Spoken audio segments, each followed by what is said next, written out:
And good morning. It is a Would You Rather Wednesday edition of GCR. That would make me Glenn, him Griffin. Busy day ahead of us as we discuss the move the Orioles made, the ones they didn't. Another outstanding win. Was shaky at first, but another quality, solid start from Kyle Bradish. Anthony Slamtonder. Nice. Ryan Mountcastle continuing to be the prime minister. It was a great night. It was just a great night of baseball as the Orioles clinched the season series against the Blue Jays, meaning they officially hold tiebreakers over both the Blue Jays and the Yankees. The Yankees one seems less and less like it's going to be relevant. Now the Orioles are up 7.5 games on the Blue Jays. 7.5 games on the Blue Jays. Remember, my only thought was, hey, don't lose 3 out of 4. Don't invite the Blue Jays back into this race because they look kind of scary on paper. Well, their big deadline acquisition was out there getting his brains beat in by Ryan McKenna. So, and they're 7.5 games back. And the worst that it'll be when this series ends is the exact same place that it was to start the series. It's possible the Orioles could extend that lead. Looks like they should be able to. Well, I mean, at this point, to extend it from 7.5, they'd have to sweep the series. But if they just finish it at 7.5, if they just split these next 2 games, wildly successful. It's insane. It's insane how they have just owned the Blue Jays this season. It really doesn't make sense. It was one of the things I was struggling with last night. Like, the Blue Jays, I can't even imagine. We've talked to Caleb Joseph a few times this season. It is hard to figure out why the Blue Jays aren't better than they are. And I tell you what, it's one of the reasons why I struggle with the limited move that the Orioles made. And it's because you just never know why one team that on paper is really good doesn't click, while another team that on paper is okay clicks. And you just never know if, for whatever reason, this might be the team that clicks the most of any Orioles team that you put out there. We're going to talk about Ryan. I was about to say Ryan Flaherty. I was about to do it. Talk about Jack Flaherty this morning. Cardinals play-by-play voice Chip Caray will join us. Yes, he is, of course, of the Caray lineage. He is the grandson of one Harry Caray. We will also check in with Eno Sarris, who tweeted something it was interesting about the velocity from Jack Flaherty and sort of said it's been one thing or the other with Jack Flaherty. He's either had his velocity up and his numbers have been great, or his velocity's been down and his numbers have been poor. And the tough thing is that his velocity's been more down. Yeah. There's been a lot I'll get into. I've got a column coming about Jack Flaherty today, too, at PressBoxOnline.com. Also this morning, we'll check in with former Maryland star Lizzie Colson. She's participating in Athletes Unlimited Pro Lacrosse out in Sparks at the USA Lacrosse facility. So we'll catch up with her, and we'll make a trip to Aberdeen. Jack Virbitsky will join us from the Ironbirds all this morning. It's also Would You Rather Wednesday. Those scenarios are up right now at Glenn Clark Radio on Twitter or Facebook.com/Glenn Clark Radio. And we'll get into those a little bit later on in the program. The important thing that we have to get out of the way at the top of the program, are we allowing Andrew Stecca to have cheese on his worm burger? Oh, man. Maybe we should call Stecca. All right, we'll do that later in the hour. Later in the hour, we'll do that. I don't even know when he's flying in. Like, it might be that he's on the plane today. I don't give him a text heads up. At some point, we probably should have checked in. Yeah, you could text him. You could say, hey, we're thinking about calling you later this hour. Like, we have some things that we want to discuss with you. We also don't know who he wants to stink face or get stink faced by and do the worm to. So we need that person here. Well, yeah. I mean, like if it was somebody else, if it's not one of us, then yeah, we got to see if like Zales can come in to be a part of that. If he really, and Paul Valley's a handsome man. If he really wants Paul Valley's keister in his face, then we got to see if Paul's available. He's got things to do. He's a busy guy. So we got to work on that if that's what Andrew Stecca wants. Yeah, we should call him. Sorry, I got sidetracked. Obviously, the big story of the day is, of course, the Orioles did get one deal done before the deadline. And it's interesting. We should have probably pulled the audio. You know what? These are producing things. We should have pulled the audio of what Tim Kirkshin had to say about Jack Flaherty because it was really interesting yesterday. See if you can't find it quickly because it was damn near the end of the interview. I found it last night when I was writing my column. It was the last thing we talked about. We talked about all the guys that I wanted, right? Like in the descending order. It was like, let's talk about Justin Verlander. Let's talk about the Tigers pitchers. What a weird bit from Eduardo Rodriguez, by the way. If you thought the Adam Jones thing was strange a couple years ago, that's one of the strangest things I've ever seen. What a bizarre. Anyway, that's neither here nor there. We talked about all those guys. We talked about, my sadness about the Padres not dealing anyone. We talked about all those things. We talked about the Orioles strategy. We talked about all of it. And then right at the end, I said, is there anyone else at all that we haven't discussed this morning that you think we should be thinking about as we move towards the deadline this afternoon? One other name that's worth considering. And wouldn't you know that the first words out of Tim Kirkshin's mouth were Jack Flaherty? Which is a reminder of why it is that it's so valuable to be able to have someone like Tim Kirkshin spend some time with you on deadline day because he's Tim Kirkshin. He knows things. We're dopes. He's Tim Kirkshin. So that's the reason why we wanted to have him on. And we didn't know it was going to work out, that it was going to come on deadline day, but God bless him, good guy, he decided to do it. So I posed this question. Did you find it? You got it? I believe so. Yes. All right, well, okay. Let's see if it works. This is from GCR yesterday with Tim Kirkshin of ESPN. Appreciate the time. Is there a name that I haven't brought up that you would say, don't ignore this person today as a possibility? Well, the Jack Flaherty situation has me completely confused. Look, I know he's a free agent after the season, but I also know that 3 years ago that guy was great. Mm-hmm. He wasn't just good. He was great for a short amount of time. And I just refuse to believe that he's lost whatever he had and it's not coming back. So if I'm a team and I'm dealing with the Cardinals and they're not asking too much, I have to take a run at Jack Flaherty and hope that he finds whatever he has lost here this year and in previous years with injuries and everything else. He's an intriguing guy to me. His velocity's down. That's not a good sign, but he's such an athlete. He's such a competitor. I don't understand why he's not better, and maybe he would get better if he went to a new team, fresh start, and someone found something in him that he has lost. And to the point, the Orioles have an injuries problem. Tim Kirkshin yesterday. Almost pathetic, right? Like, it's unbelievable. By the way, apparently I'm so worked up about Jack Flaherty that I called Kyle Virbitsky Jack Virbitsky earlier when we were talking about who's going to be on the program. Yeah, my bad. I don't know, dude. I don't know. Everybody knows. Yeah, I called Jack Flaherty Ryan Flaherty. Jack Virbitsky. And then I don't know what's going on. We know what you mean. I'm really starting to wonder if there was a stroke that I just somehow wasn't aware of. I'm starting to wonder because that old brainski's struggling. And again, my column's going to be coming today at PressBoxOnline.com, and I'll do the thing that I always do where I give away the entire column, and then I beg you to read it anyway. After we talked to Tim Kirkshin, if you were listening yesterday, Griffin and I were like looking at the numbers, and we're like, he's Dean Kramer.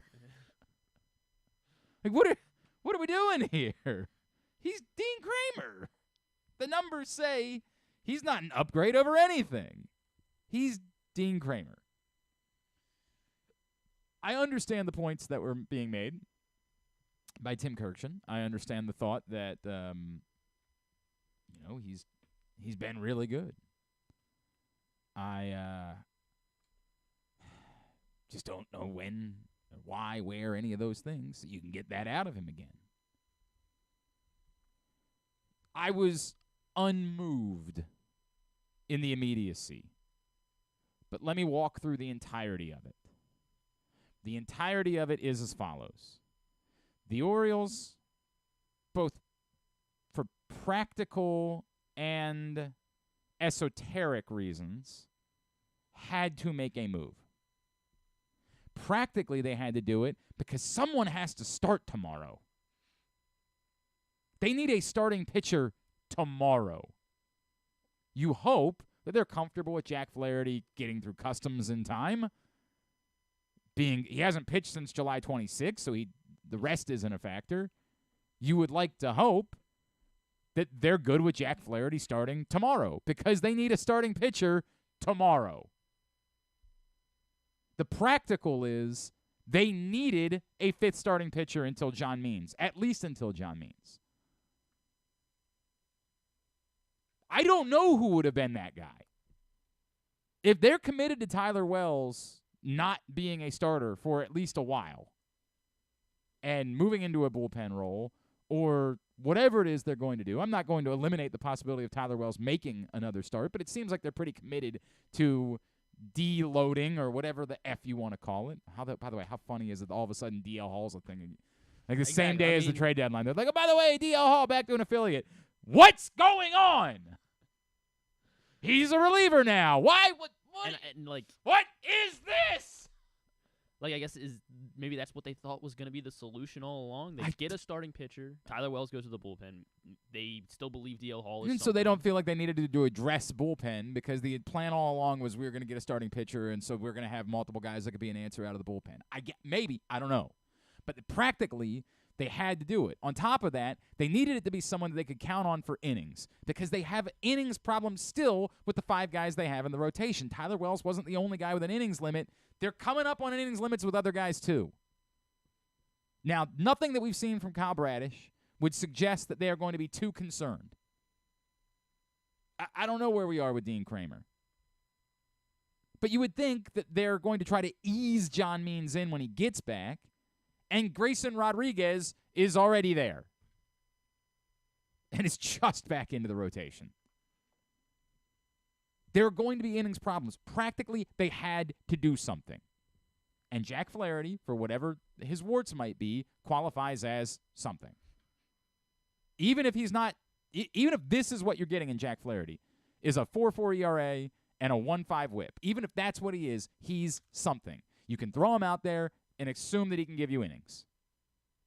Maybe not dominant innings, but you can assume at least that he can give you innings. He's pitched over 200 innings in his career before now. It's been a few years because he's dealt with the pandemic and then injuries.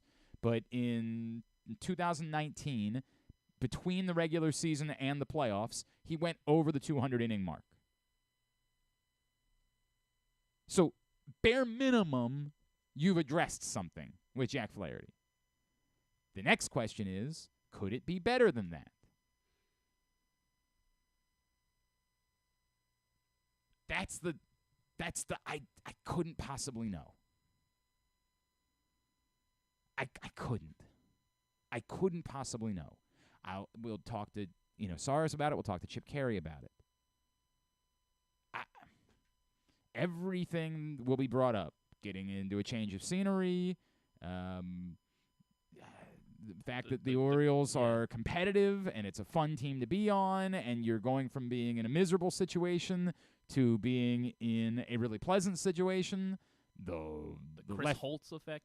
If there is one, right? Like, we do think that the Orioles at least have some sort of eye for pitching. I'm not really willing to go to special sauce the way that we were flirting with it earlier in the year when Yennier Cano was dominant. I don't know what it is, but maybe there's something there. Add in a right-handed pitcher in Camden Yards, the way that it looks right now. Not that, he's been tattooed by home run balls this season. The home runs haven't been the problem, but maybe he's more willing to make certain pitches because he has less fear about giving up a home run. Any of those things could be helpful. Could be. What gets you to a higher level of Jack Flaherty than what we've seen so far this season. But can I bet on that? No, I can't. The only thing I can bet on him being right now is a guy. That's it. That's all I can give you on Jack Flaherty because that's all he's been. He's a body. He can get you through innings. It's kind of Kyle Gibson redux, right? Like, it's a veteran. You don't think he's just going to get his ass kicked, although he's gotten his ass kicked a few times this season. You're okay with it. As pitchers go, fine. But you had to pay a real price. I'm not trying to oversell it. Losing any one of Cesar Prieto, Drew Rom, or Zach Showalter is not that big of a deal in the grand scheme of things. But to pay the price of all three for a meddling rental pitcher seems kind of wild. It does. But that's the reality of what pitching costs. And that's the reality of what everybody was saying about how much it was going to cost to get even one of the Tigers pitchers. The reality was the cost of pitching was high. And this is the thing that we always talked about but kind of went away as we were getting excited about big names. The Orioles were always going to have to pay a tax. We have talked about it ad nauseum. Their strategy of drafting bats, position players, and almost completely ignoring pitching early in the draft has done them quite well. It has created one of the most exciting young nuclei of position players that we've ever seen in Orioles history. But it has left them in the situation that they're in pitching-wise. They're having to pay a tax. Because every team they were trying to trade with knows. Every team they were trying to trade with was aware of the depth of what they had. And no one was just going to say, look, you want to be frustrated that the Astros were able to swing a Justin Verlander trade despite not having a single top 100 prospect in their system? Be frustrated about it. Now, I didn't dive into all the monetary details. I don't know how much the Mets ate and what the trade-off was there in order to make it happen. But it's the reality of the Orioles having stockpiled all of this talent. Every other team knows. And every other team wants in on it. And the Orioles, by virtue of not growing the arms, as a former general manager would have said, are forced to have to pay a tax. It's not the end of the world, but it's the reality. And it's the reality that if they don't win the World Series this year, it might be because they weren't willing to pay a more significant tax. And if they don't win the World Series this year, they might have to pay a more significant tax in the offseason. Because, the type of pitching that you want ain't cheap. It ain't cheap for anyone. It's particularly not cheap for you.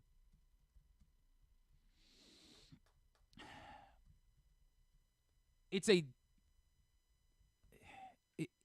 not even like I'm being critical of it. I'm pleased that the Orioles have stockpiled this much talent. But do I believe that they're closer to winning this year's World Series? No.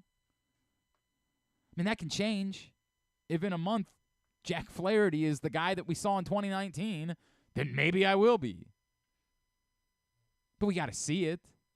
Today, I don't believe the Orioles are any closer. Today, I believe they kind of did the bare minimum of what they had to do because, again, they needed someone to pitch on Thursday.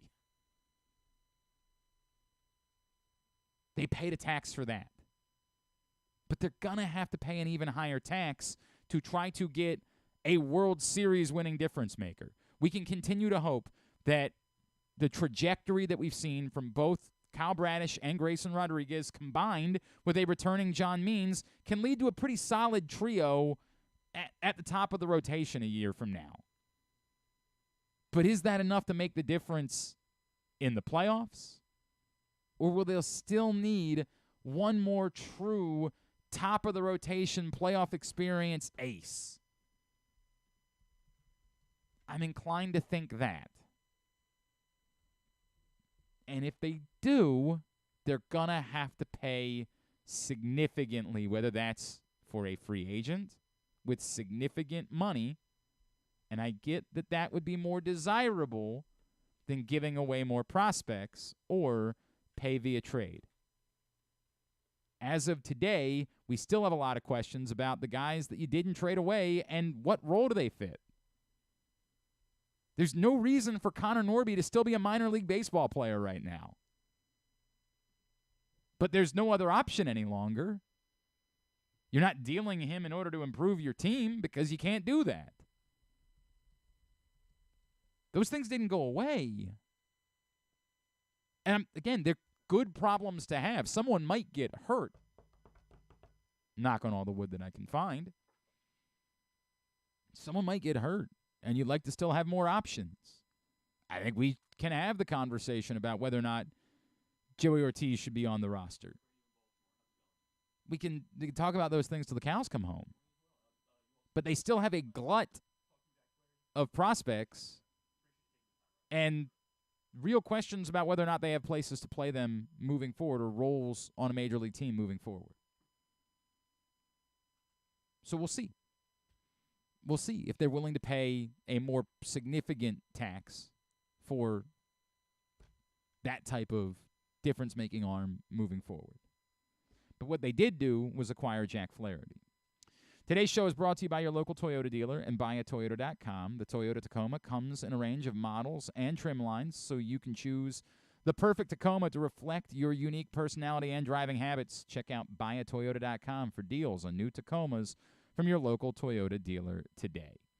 All right, let's find out a little bit more about the Orioles' newest pitcher. Joining us now, play-by-play voice for the St. Louis Cardinals. He is a longtime friend. Mr. Chip Caray is back with us now here on GCR. Chip, it's Glenn in Baltimore. It's great to catch up with you. Thank you for taking the time for us this morning. My pleasure. Good morning.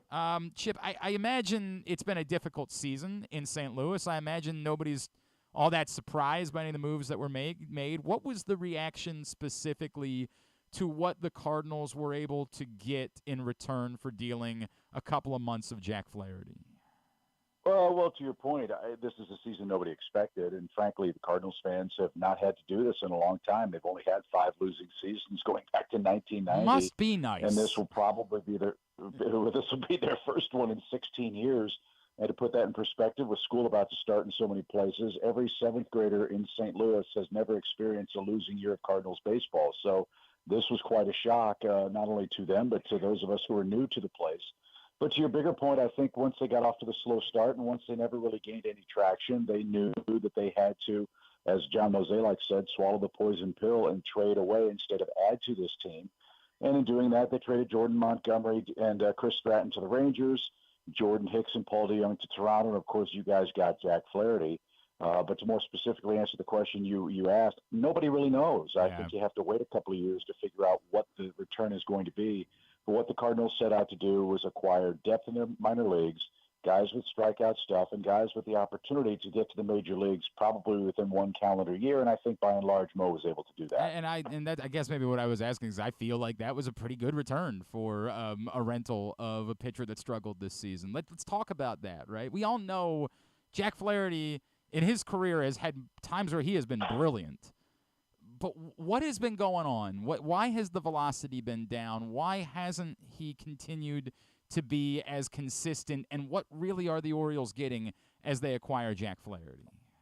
Well, you got to remember Jack got hurt in 2019. He was probably on the way to winning the Cy Young Award. He was 8-1, had some shoulder problems, and really hasn't been the same since. We've seen flashes of that this year with the Cardinals. In fact, if you looked at his overlying numbers, if you look at his starts this year, if you account for 5 of those starts, that's accounted for 30 of his 54 earned runs. 5 starts. One of them was a 10-run blow-up, and that's when the Cardinals had their come-to-Jesus meeting, if you will, with Wilson Contreras and the pitching staff. Early on, neither he nor Miles Michaelis pitched particularly well. I think if you look at Jack's numbers, it's the first couple of innings. Sometimes it takes him an inning or two to ease into the game, and by that I mean he just has to find his rhythm and find his feel. The way he's gotten out of those self-induced troubles, most of them via walks, has been an exceptional ground ball rate. He's only given up 10 home runs this year. He's picked up 16 double play balls behind him, so he knows how to use his defense. He has a mid-90s fastball that he will change speeds with. He has an excellent breaking ball, a knuckle curve that he will throw that's a very, very good out pitch. But when Jack is rolling, he's as good as anybody. When he's not, it's a big pitch first inning. It's a lot of effort. It's a lot of intensity. a lot of high stress, and it's a 4 or 5 inning outing, which we saw 4 or 5 times this year for him. Is there anything to be said for change of scenery, new situation? I mean, it doesn't seem like he was unhappy in St. Louis. I mean, that tweet from Adam Wainwright was pretty telling about what he's meant down there. Like, it doesn't. Is there any reason to think that it's just a good time for him to get out at this point? Well, I mean, the Cardinals weren't going anywhere, and I think, you know, to the team's credit, I'm sure they probably talked with Jack at some point. I have no knowledge of this. I'm sure they talked to Jack about an extension. And look, Jack was born and raised a Cardinal. This is all new to him. You know, I wouldn't close the door on him or Montgomery perhaps coming back here in St. Louis. And look, the Cardinals front office did all those players a great favor. They sent them from a team that wasn't going to compete for a postseason spot to teams that will. And that will possibly create a bigger payday for those players. It'll give them an opportunity on a bigger stage to show their talents. And if they get to the playoffs, shine in a postseason series and increase their value when it comes to postseason. From the organizational perspective, if you can't sign them now, you might as well move those assets to teams that have need and are willing to pay, especially in this market where pitching was in such short supply, and stockpile your system, which was really, really bare when it came to pitching prospects with strikeout type stuff. So it's a win-win for everybody, but I wouldn't preclude anybody from re-signing with the Cardinals because this is, as you know, a very special place to play. Chip Caray is with us here on GCR. We're talking about new Orioles pitcher Jack Flaherty. Chip, is there a world where you could see that despite the up and down nature, the Orioles get to game one of a playoff series, and that's the guy that they put on the mound, given his experience and some world where he spends the next couple of weeks looking a little bit more like the good version of Jack Flaherty? I wouldn't put anything past Jack Flaherty. This guy's a competitor. And all I can tell you in the limited amount of time that I spent with Jack as a Cardinals announcer, which is 3.5 months, there was a really telling story about him. Of all the Cardinals legends that have pitched for this organization, there's one guy in particular that really admired and liked Jack Flaherty's intensity, the way he went about his business, and the way he pitched, and the way he commanded the middle of the diamond. And that's Bob Gibson. If you earn the respect of Bob Gibson, that speaks volumes to who you are and what you can do on the mound. And I think if Jack is allowed the opportunity and settles in and does that kind of stuff, there's absolutely no doubt in my mind that he can go on a great role for anybody, certainly in Baltimore with that good, young, exciting team and a good offense that catches the ball defensively behind him. Look, he could be a terrific pickup under the radar for the Orioles. And you're right, veteran guys in postseason play, when guys haven't done that before, that's a very, very valuable thing as well. Let me go back to that tweet from Adam Wainwright, which really did. I mean, this is Adam Wainwright that we're talking about, right? What was his relationship like with the guys there? How important was Jack Flaherty in that clubhouse? And this is it's funny because as we've talked about what the Orioles might do at the deadline, one of the things we talked about is like, hey, this is working right now. You don't really want to rock this. Is there any reason to think that he won't fit in seamlessly here in Baltimore? No, he was, as far as I was concerned, and from what I could tell, he was a great teammate. I never heard anything bad said about Jack Flaherty. I'm not on Twitter, so I have no idea what tweet you're speaking of with regards to Adam Wainwright. What I do know is that Jack was born and raised a Cardinal, and he grew up in the Cardinal way. We know all about the Orioles way. I'm sure in many ways that will be seamless, and I have no doubt in my mind that Brandon Hyde and Freddie Gonzalez and the rest of the staff there are going to welcome him with open arms. And if Jack pitches the way that Jack has shown he can pitch in the majority of his starts in St. Louis, I think the fans of Baltimore will be very, very happy with the young man they've acquired. For those that don't know, Adam Wainwright did send out a tweet last night. He was basically doing like a prom pose picture with Jack Flaherty and say, gonna miss these guys. We sent some good ones out this week. Been with this guy Jack Flaherty for a while now. Orioles, you're getting a winner. And so that was there you go. Yeah, right. And that sums it up. Look, like I said, Jack's been with one organization. This is all new to him. It's going to be a culture shock for him. And I think we forget that these guys are people too.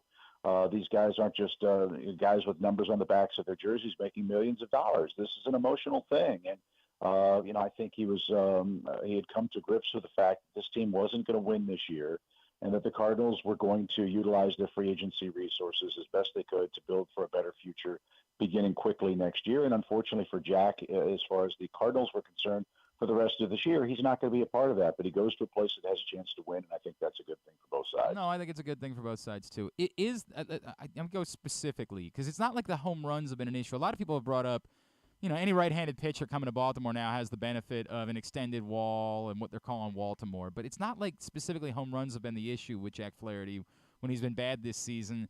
However, could you see a scenario where, like, he maybe makes different pitches because he has this added boost of it being so much drastically more difficult to give up a home run now in Baltimore this season? Well, my partner Brad Thompson talks about that all the time. Not just in the realm of the ballpark dimensions, but your outfield defense. If you look statistically at what's happened with the Cardinals outfield this year, they've had one of the worst outfields in the major leagues, not just in the National League, but in all of baseball.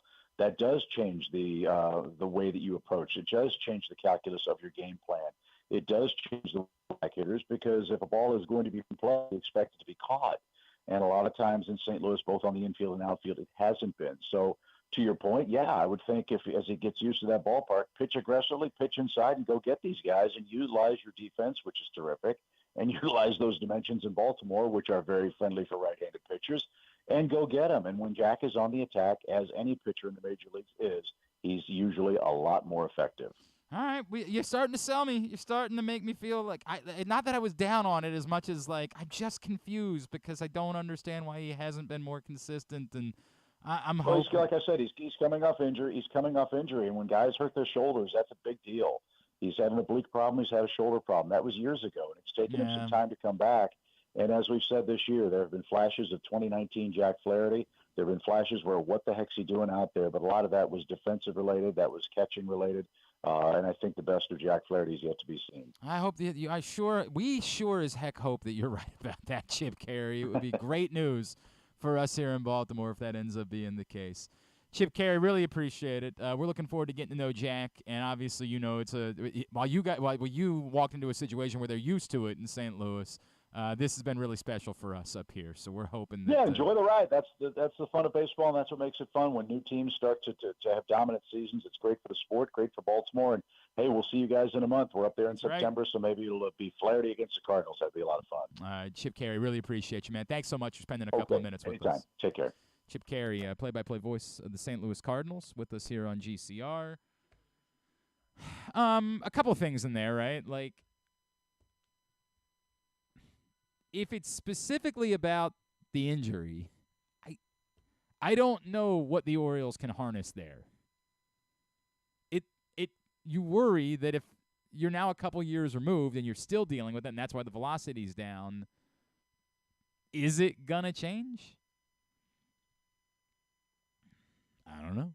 I'm not a pitching ninja. Maybe we should ask a pitching ninja to come on with us. It's not even a joke. Maybe we should ask if he would come on tomorrow, if he's got any insight about it.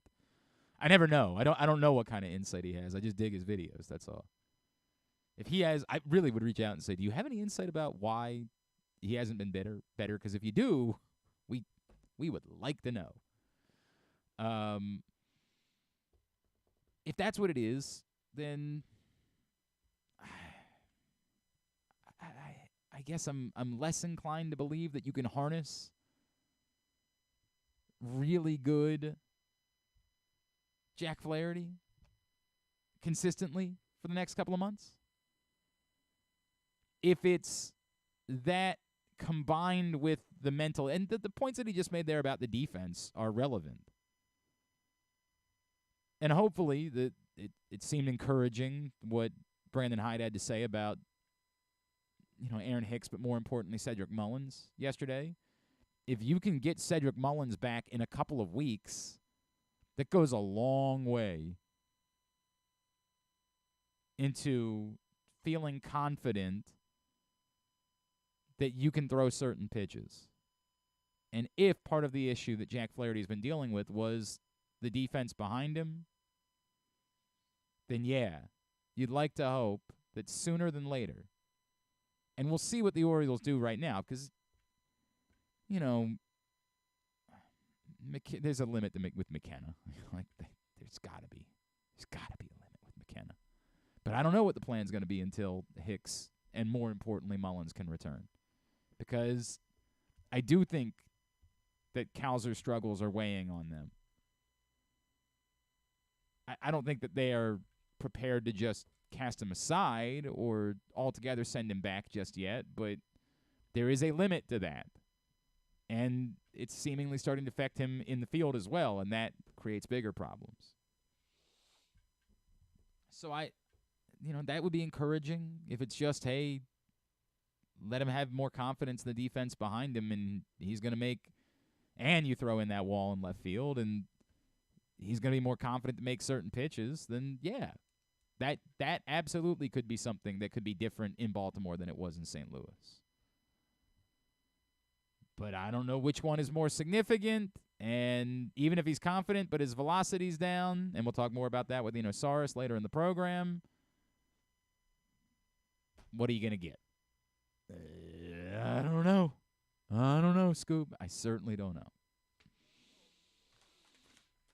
Would You Rather Wednesday. Scenarios are up again at Glenn Clark Radio on Twitter, facebook.com/Glenn Clark Radio.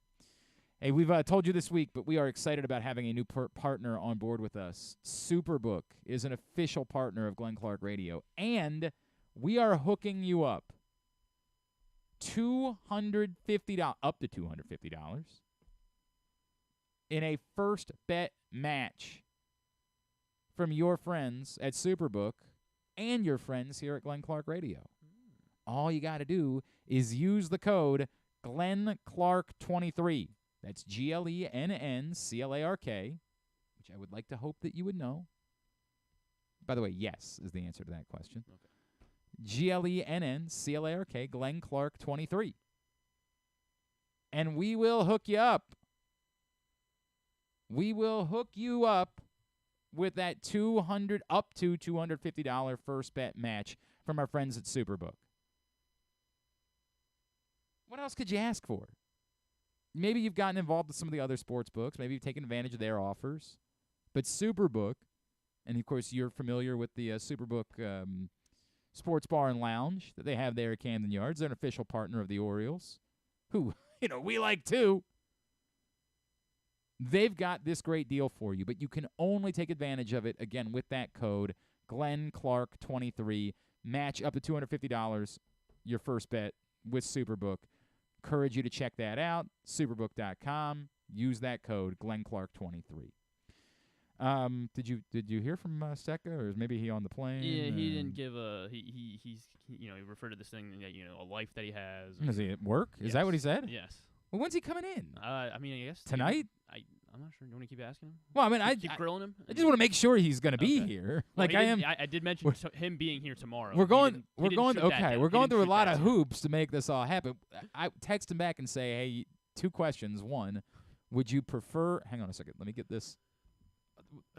For those that are unaware, tomorrow, I say no to the cheese. You know what? No. You're declaring that? My vote. I almost want to know what he says, and then do the opposite. Like, does he want? Because he might say like, no, so I'll just text him back. cheese and that would be gross. I don't want that, and then we put the cheese on it, Gotcha. Right? Yeah. That's kind of what I want to get. We got a few leftover craft singles back there. Oh God. Maybe we melt it on there. I start to feel something in my stomach when you say those words. All right, so he suggested cheese and toppings. Oh, he suggested it. That's what Tim and Belair suggested. Okay. So what I'm saying is, you ask Andrew Stecca, would you want something on the worm burger? Would you want cheese? Would you want any sort of toppings for the worm burger? And if he says no, then we put him on. If he says yes, then we don't. Right? We just do the opposite of whatever he asks for. Okay. Isn't that the correct thing to do here? That does seem like. I mean, he's a loser. So. And we also need to know who he wants to perform the worm, deliver the worm to, and then get stink-faced by. We need those answers. Okay. These are pressing questions. Okay. For those that are unaware of what we're discussing, and our friend Andrew Stecca, who I believe still does stuff with Utah. Maybe he just does the podcast now, the soccer podcast, Tottenham podcast, or Tottenham Depot, Hot Pod, or I don't know, whatever. I don't. I'm sorry. I love the man, but it's just not my area. I'm not a Tottenham guy. So Andrew significantly lost our yearly football picks contest last year, and the price that he has to pay is he has to fly home to Baltimore from Arizona, where he lives now. Well, that sounds like a reward. Well, he wanted to come in for the Orioles, the World Series celebration this weekend. He wanted to be here for that too. So he's got to fly home. He's going to have to consume this worm burger. He's going to dress as the worm Dennis Rodman. He's going to perform the Scotty 2 Hottie worm, and then he's going to get stink-faced Rikishi style by someone. Now, our friend Tim from Bel Air has kindly offered, and I know he's a very busy man this week, but yet he is going to come in tomorrow morning to cook, I don't know, this worm burger. Prepare. He's got the worms. He's got a plan. Tim Spearheading is an amateur chef. Like, you watch Tim's social media during the football season, and you're just blown away by what he's preparing on game days. It's amazing. Now, he's also been involved with a few of these over the years, these punishments that we've had. Like, he prepared the bull balls that I had to consume a few years ago, and I still am not right from that experience. He offered, or we I think volunteered him for, and he said thumbs up to, preparing this worm burger. And in a weird way, I think he's excited to do it. Why not? Why wouldn't he be? Like, it's just, he's a weirdo. To challenge himself culinarically. Culinarically? Is that a thing? Yeah, Culinarily? I don't know. Yeah. He's in a weird way excited about doing it. So he's going to come in. He's going to prepare it. But we just need to we need to figure out tie up all the other loose ends when it comes to this with Stecca for tomorrow. So we're going to do that on tomorrow's show. When we come back in, touch on we'll talk about the game last night because that was pleasant. And we got a lot more to get into, including chatting with Lizzie Colson, the former Maryland lacrosse star. So that's all on the way on a Would You Rather Wednesday edition of Glenn Clark Radio. It's another exciting weekend of affordable family fun at Prince George's Stadium with the Bowie Bay Sox. One of the most special nights of the season on Friday the 4th, Navy Night. Come celebrate the newest plebe class. Back-to-back fireworks carry on to Saturday with our pregame Touch a Truck event. And it's the last of our big hitter bobbleheads, Colton Cowser on Sunday for the first 750 fans. Get your tickets now by calling 301-805-6000 or anytime online at baysox.com. The Bowie Bay Sox. Let us be your 9-inning vacation. I'm Michael Jangrandi, president of AJ Michaels, your carrier energy expert for 44 years. Save money, energy, and make your home more comfortable and virus-free. Find us at ajmichaels.com. That's ajmichaels.com.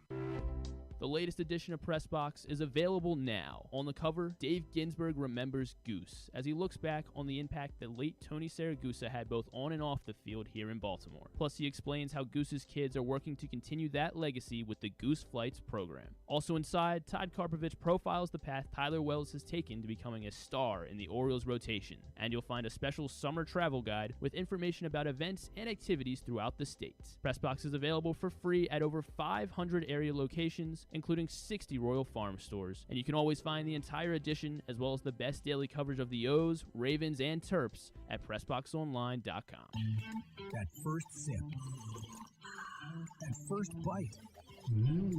Start your day off right with a delicious breakfast at Royal Farms. Choose from a fantastic selection of fresh Royal Farms breakfast sandwiches and top it off with a rich hot cup of the freshest coffee in the world. At Royal Farms, breakfast is available day and night. It's the freshest breakfast in the world. Real fresh, real fast. Royal Farms.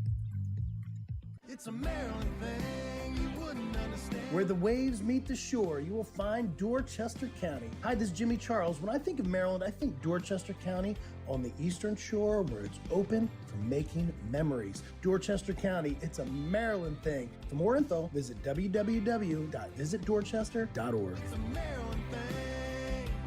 Hell yeah. It's a Maryland thing. Hell yeah. Hey Birdland. Earn points all year long with the Orioles Clubhouse Rewards MasterCard, where your love of the game meets great rewards.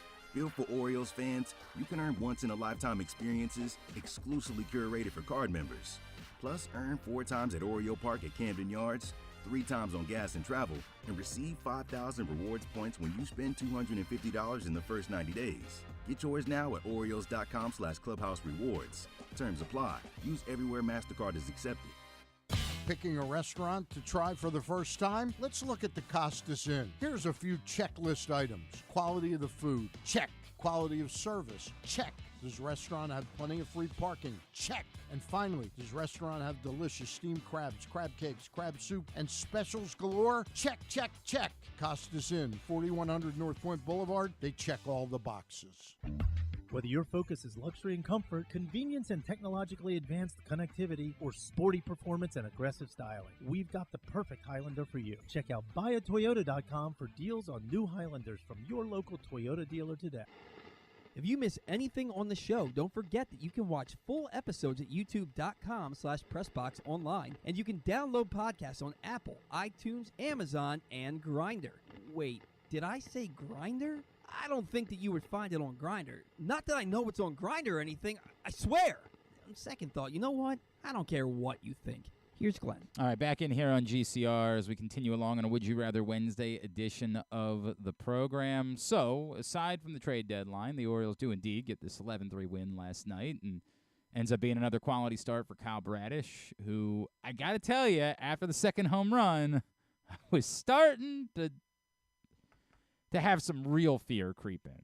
Like, almost the Tyler Wells fear. Like the, oh, this is the wall. He's hit it. Like, this is he was really good, but there was always a limit to how good he could be and how long he could be that good because, he's only done this so much during the course of his career. Thankfully, he pushed right through that wall and ended up delivering them a very good start last night. Kyle Bradish, of course, it kind of came out of nowhere last year, right? Like, it was so, I don't want to say wildly unexpected because it's not like he hasn't been a thought-of guy, but it was a mess to start the season, and all of a sudden, midway through the season, you started saying to yourself, ooh, this is a thing. But you're still talking about someone who's never pitched more than the 117 innings that he pitched a year ago. So we are 1 or 2 starts away from Kyle Bradish surpassing his career high in innings. Now, I'm not trying to say that they should start tightening with Kyle Bradish. They can't do this with everyone. They don't have enough pitching to do that. But you're monitoring it. And if he's going to pitch on through to the postseason, start to think about how many starts that is now. Like, if Kyle Bradish is going to start every 5th day, how many games are left in the season? It's probably 10 to 12 Yeah, starts? this is I was to understand there would be no math. Yeah. So there are 107 games in, so there's 55. So you're talking about, let's just say there's 11 more starts. And however deep they go into the postseason. So let's hope that it's on the shallow end, let's say 3. 11 plus 3, 14 more starts. You're talking about adding 70 or so more innings. That's significantly going past his career high in innings.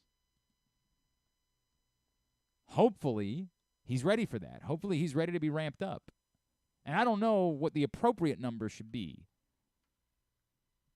And it goes back to what, we were talking about the other day with Steve Johnson about Tyler Wells. It's about up to how he feels.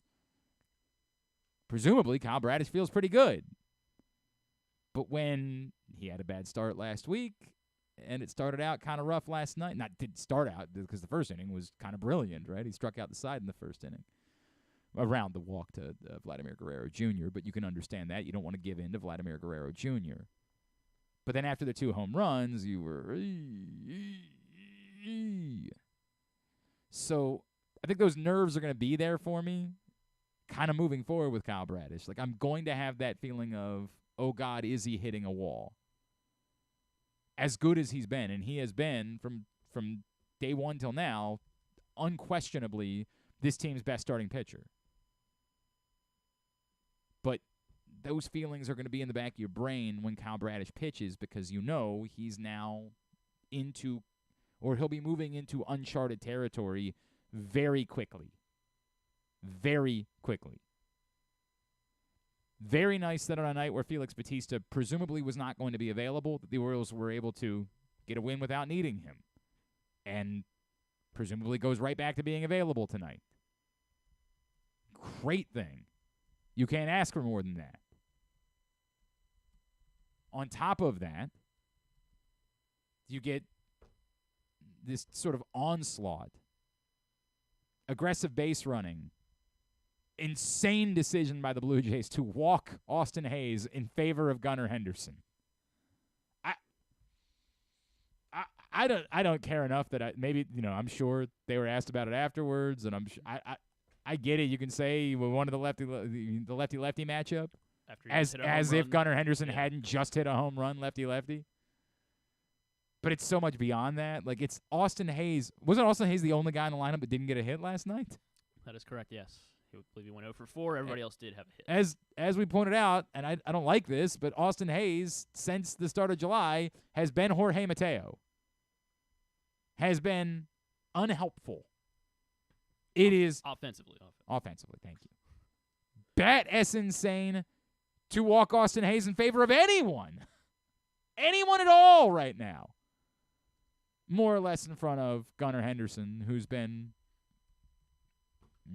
arguably this team's best player for I guess Anthony Santander has probably still been their best position player, but he's high on the list for some time. It's crazy that they would choose to do that. God bless them for it, but it's bonkers that would be something that you would choose to do. I guess they're going to ride with this thing with Adley leading off.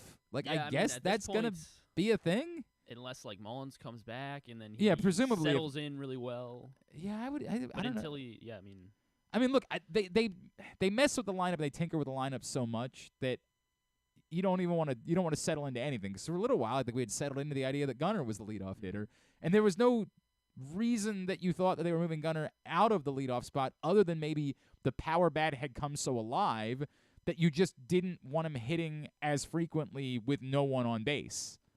That it's not like Gunnar did anything wrong to be moved out of the leadoff spot. It's that I don't know. I'm assuming the answer is if you're hitting as many home runs as Gunnar Henderson has been hitting of late, you just want to have him in a spot in the lineup where it's more likely that he's going to have somebody on in front of him.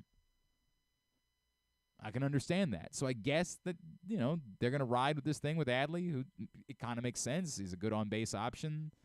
In a world where there's no prototypical leadoff hitters anymore, I understand it. Just get guys on base, have good bats behind them, try to present scenarios for Gunnar and Anthony Santander to have runners on base.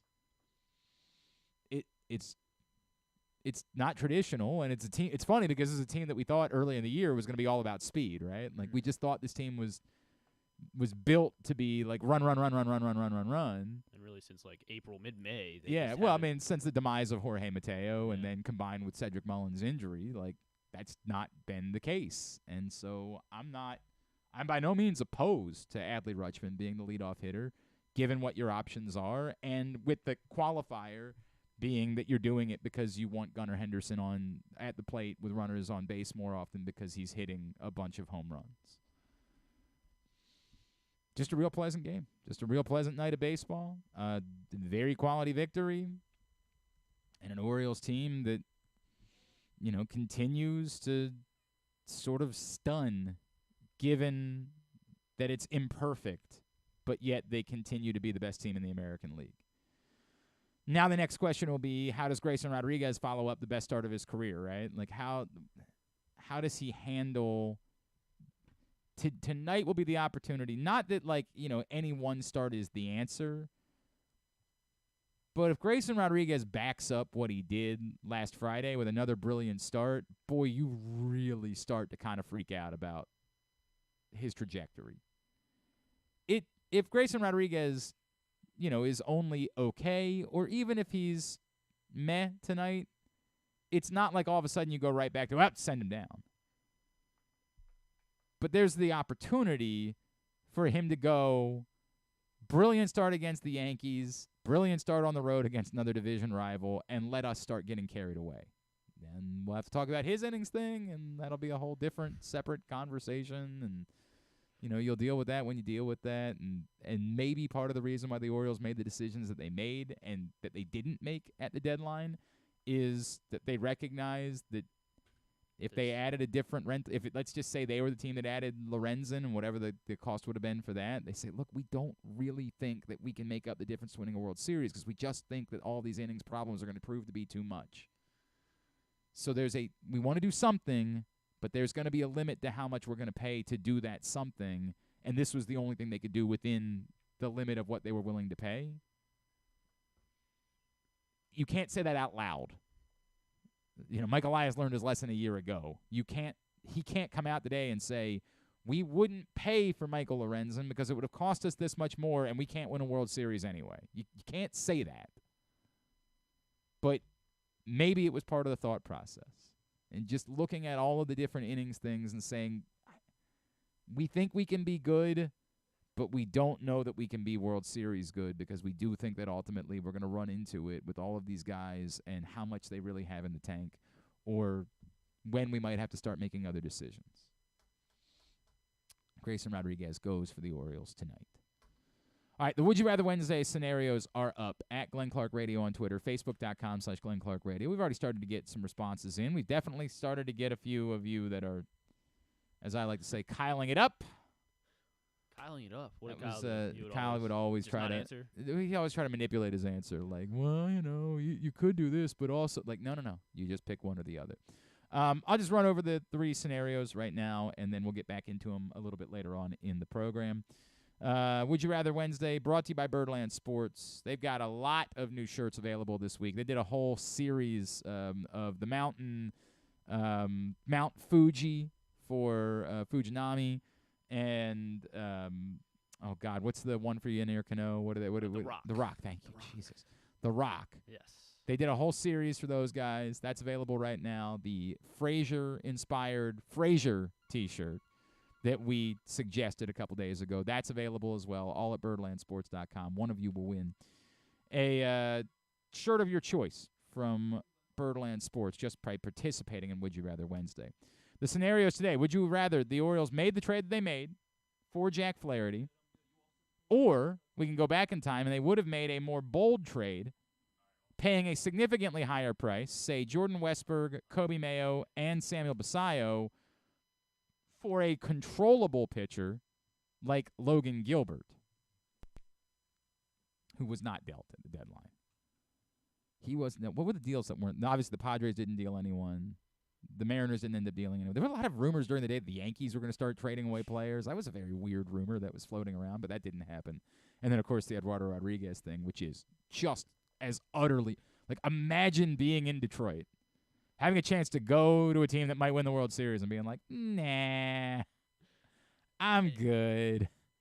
Really? He's just really comfortable in Detroit. And they get like, you're a pending free agent. When you're a pending free agent and it's working and it's clicking, sometimes you just say it's more important to me to make sure that it keeps working. It's working here. I want to make sure I get my money. I want to protect my money. I don't know, but bizarre, man, bizarre.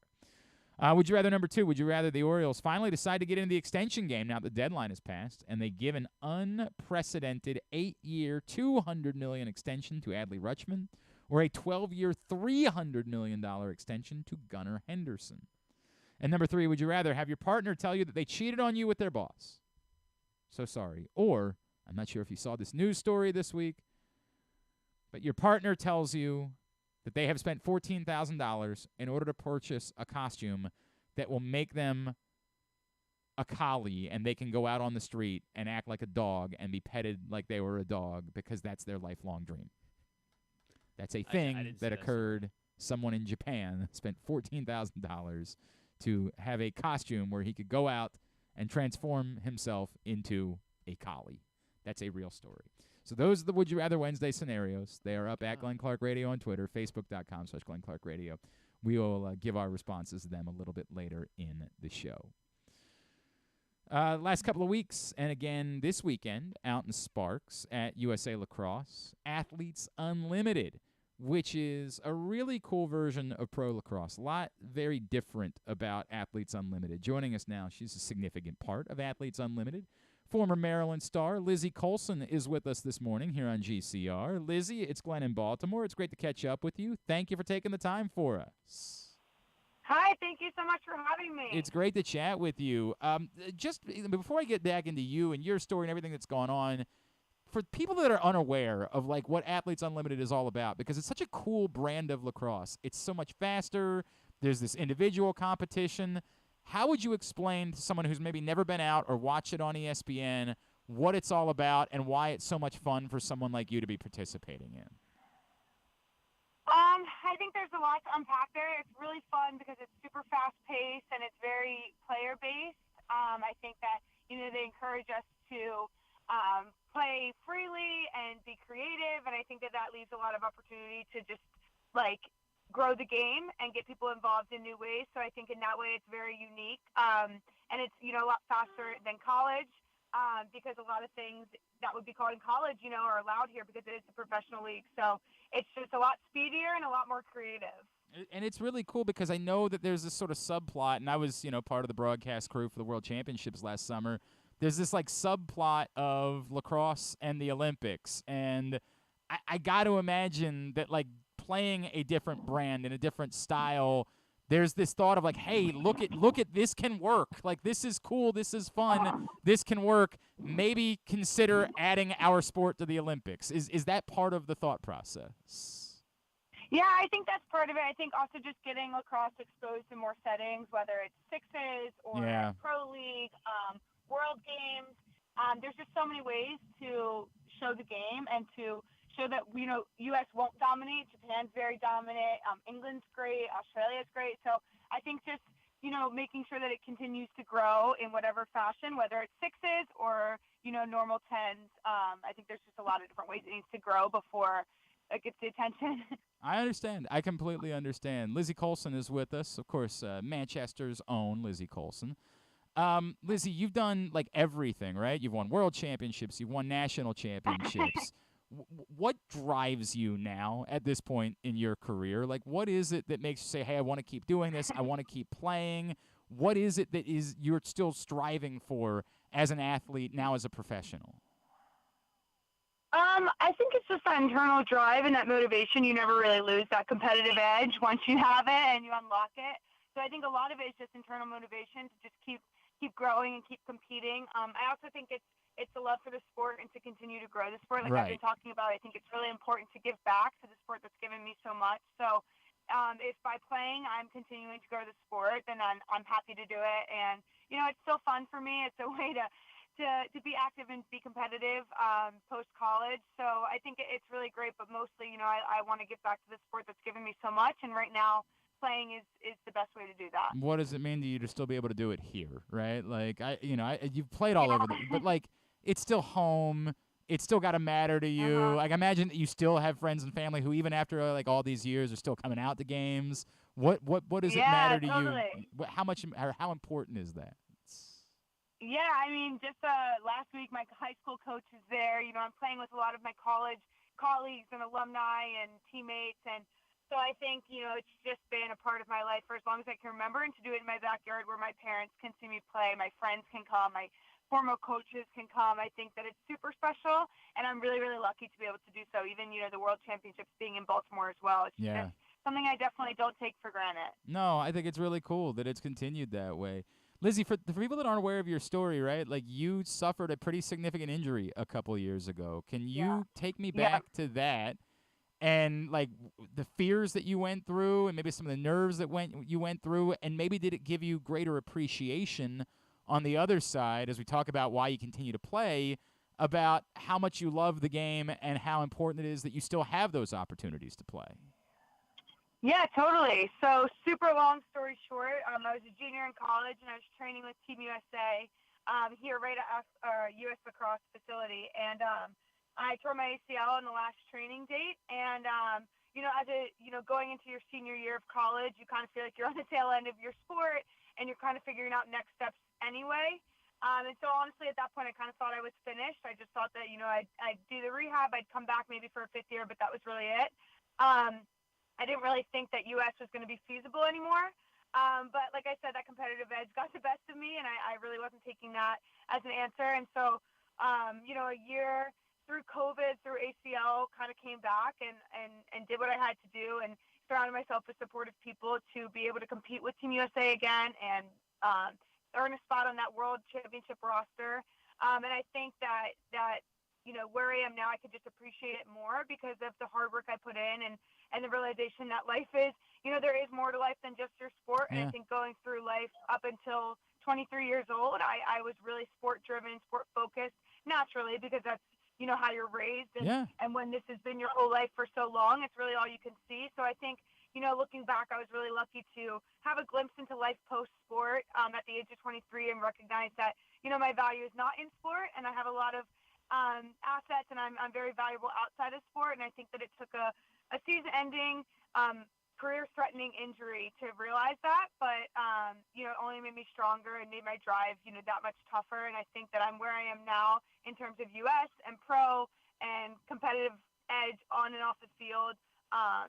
Because of what I went through. So, unfortunately, a lot of people go through season and career-ending injuries, and it's just kind of what are we going to do with it? How are we going to look at it? And how are we going to take this and kind of turn it into like a have-to mentality to a get-to mentality? What do we get to do out of this? That's cool. It's cool to hear your perspective for that, right? Like, and again, you don't want to have to go through something like that in order to get that perspective. Totally. But it's cool to hear the perspective you have. Playing with Athletes Unlimited, for those that understand, there's this individual competition, but yet you're on like a team when you play during the course of the week. What is that like having a different team and having to work with them, but also knowing that like in the grand scheme of things, you're kind of competing against them? Like how do you handle all of that? If you figure it out, let me know. Okay. I think we're all still learning how to handle it. I think that, it's very fast moving. We have, a draft on Monday following a 3-game weekend with one team. Then you draft on Monday and you're on a whole new team. And so you have 2 days to practice, and then you have 3 games with this team. And so learning how to mesh in such a short period of time is difficult, but, we're all involved in teams and coaching staffs and this and that our whole lives. So, we're all very fluid and flexible in that. And I think that it's very unique in that way. And you just, you figure out your strengths and your weaknesses on the field, and you come together with this team, and then you put them together on the field. I think it just gets unique, when you hear from one of your teammates one week that her strength is this, and when she's lining up to dodge, she's going to do this with her hands, or when she wants her lefty alley, this is what she's using. And then the next week, you're playing defense against her, and you can almost use that to your advantage because you just learned when you were on her team that this is what she likes to do. So it's unique in the way that you can kind of, play to people's strengths and weaknesses, whether you're on their team or playing against them. I am fascinated by it, and I have watched on ESPN, and I think it's really cool. I just feel like it would be very fascinating to like have that there's got to be a moment where you're like, right, I could give the ball to her, but I also am competing again. Like, there's got to be a thought process somewhere along the line. Yeah, there totally is. Right. I would say the whole league is pretty calculated. We're all, we're very team-driven. I don't think any of us would be here if we were individual-based athletes. But at the end of the day, you're playing for your money. You're playing for your paycheck. You're playing for the leaderboard. So it definitely comes with, a different mentality, I think, than when you're playing with your college team and stuff like that. And not better or worse, it's just definitely different. I understand that entirely. We're not used to there being like 4-year droughts for Maryland winning national championships. What you need to go down and like make a speech? Like how do you as like an alum now handle? I have a 6th year. I got that 6th year of eligibility sitting in the back pocket. They can call you back, right? They can call me back whenever they're ready. I don't know. They'll figure it out. I think that, it's just hard. A lot of other programs are getting competitive. No doubt. And they're catching on. And so I think this is kind of how you're going to see lacrosse go in the future, which I honestly think is great. It just means that the sport's growing. And so I always want to see my Terps win. I'm always rooting for the Terps. But at the end of the day, this does mean that the sport is growing and it's becoming more diverse and trickling into non-traditional areas. And so I hate to see the Terps lose, and I'm always going to be a Terp fan.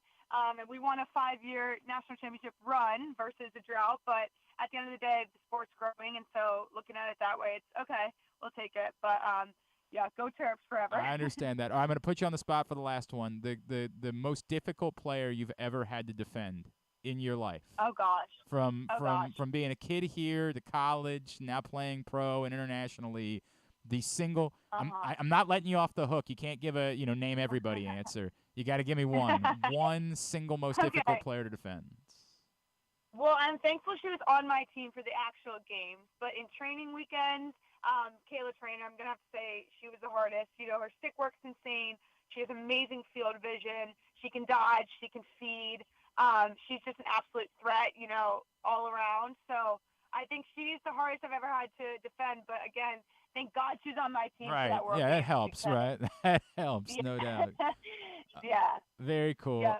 Lizzie Colson, what can we plug for you personally, social media-wise? Where can folks be giving you a follow? Yeah, so I'm active on Instagram, Lizzie_Colson. Active on TikTok. I think it's LColes025. Pretty much all the socials that people are active on. And then, L Colson Lacrosse is my own personal brand. So very active in that for setting up camps, clinics, mental performance coaching, and recruiting consulting all over the country. So pretty easy to find out there if you want to get in touch with me.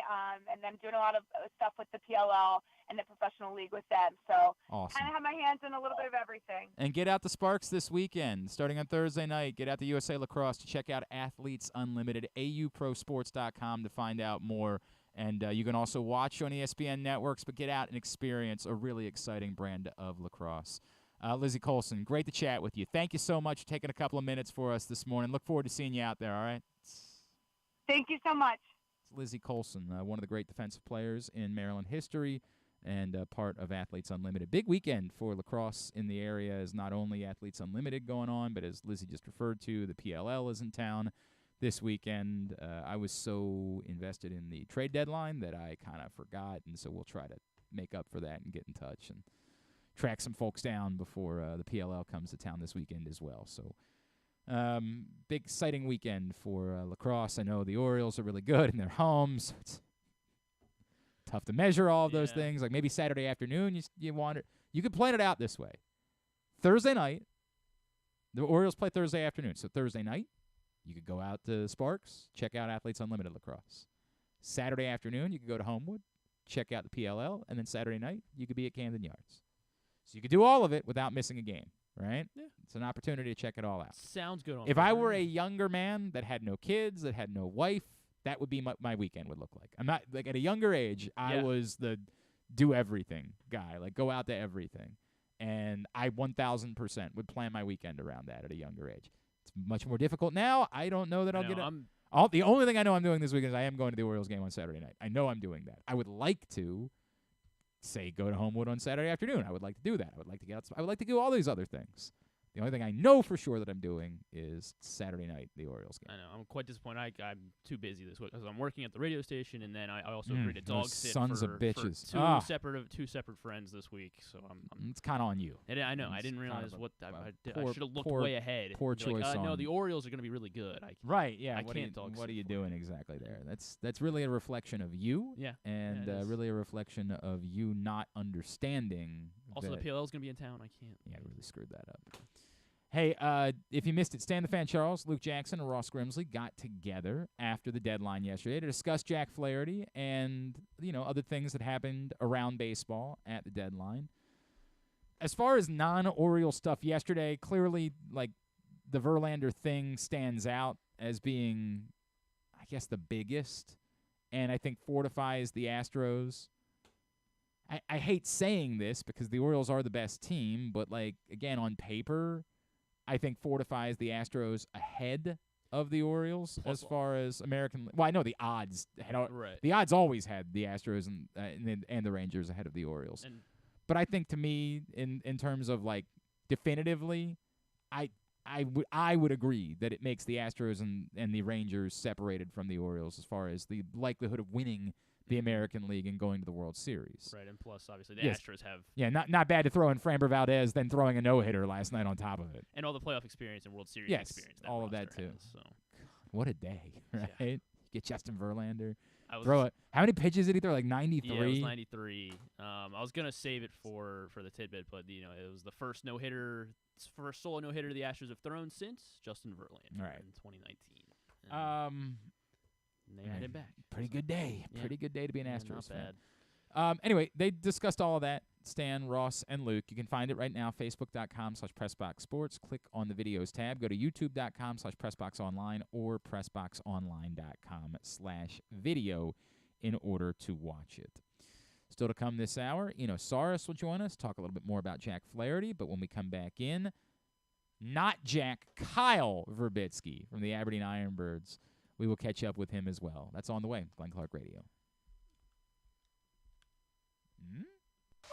You feel that? That's the sound of football coming back, and now's the time to place your preseason bets with Superbook Sports. Superbook is the most trusted name in Vegas, and now you can use my promo code GlennClark23 to score up to $250 with their first bet bonus. Win or lose, they'll match your first bet up to $250 with the promo code GlennClark23. All one word, no spaces, two N's in Glenn. Don't miss out this football season. Win some money with Superbook Sports and that promo code GlennClark23. Visit superbook.com for terms and conditions. Gambling problem? Call 1-800-GAMBLER.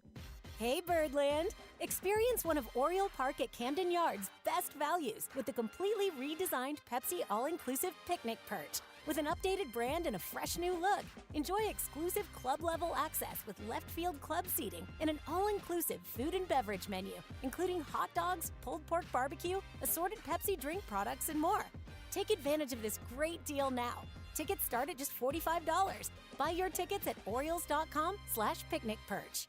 Catch that festival feeling in Charm City. Everywhere you go, you'll find exciting entertainment, delicious eats, and endless summertime fun. Cheer on the O's at Camden Yards, pick crabs by the waterfront, beat the heat inside a world-class museum, and make memories that will last a lifetime. Go to baltimore.org for more information and to plan your visit. I'm Michael Jangrandi, president of AJ Michaels, your carrier energy expert for 44 years. Save money, energy, and make your home more comfortable and virus-free. Find us at ajmichaels.com. That's ajmichaels.com.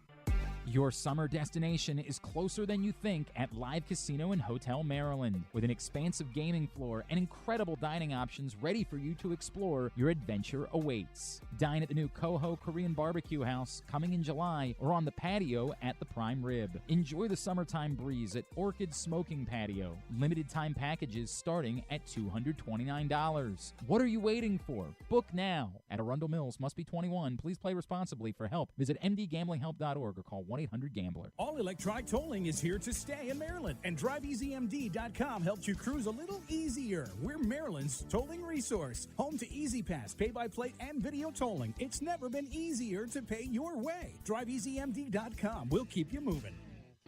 The Orioles are off and running, out to prove that last season wasn't a fluke, and they are one of the best teams in baseball. Hi, I'm Paul Valley, host of the Bat Around for PressBox. Tune in every Saturday from 10 a.m. to noon as Zach Goodman and I break down every Adley bomb, every Tony Tater, and every save from the mountain. Like a warm hug from Rutschman, the Bat Around has you covered with all things Orioles as we embark on what's sure to be a magical summer in Birdland. So tune in every Saturday for the best in Orioles coverage right here on the Bat Around. Another exciting weekend of affordable family fun at Prince George's Stadium with the Bowie Bay Sox. One of the most special nights of the season on Friday the 4th, Navy Night. Come celebrate the newest plebe class. Back-to-back fireworks carry on to Saturday with our pregame Touch a Truck event. And it's the last of our big hitter bobbleheads, Colton Cowser on Sunday for the first 750 fans. Get your tickets now by calling 301-805-6000 or anytime online at baysox.com. The Bowie Bay Sox. Let us be your 9-inning vacation. That first sip. That first bite. Start your day off right with a delicious breakfast at Royal Farms. Choose from a fantastic selection of fresh Royal Farms breakfast sandwiches and top it off with a rich hot cup of the freshest coffee in the world. At Royal Farms, breakfast is available day and night. It's the freshest breakfast in the world. Real fresh, real fast. Royal Farms.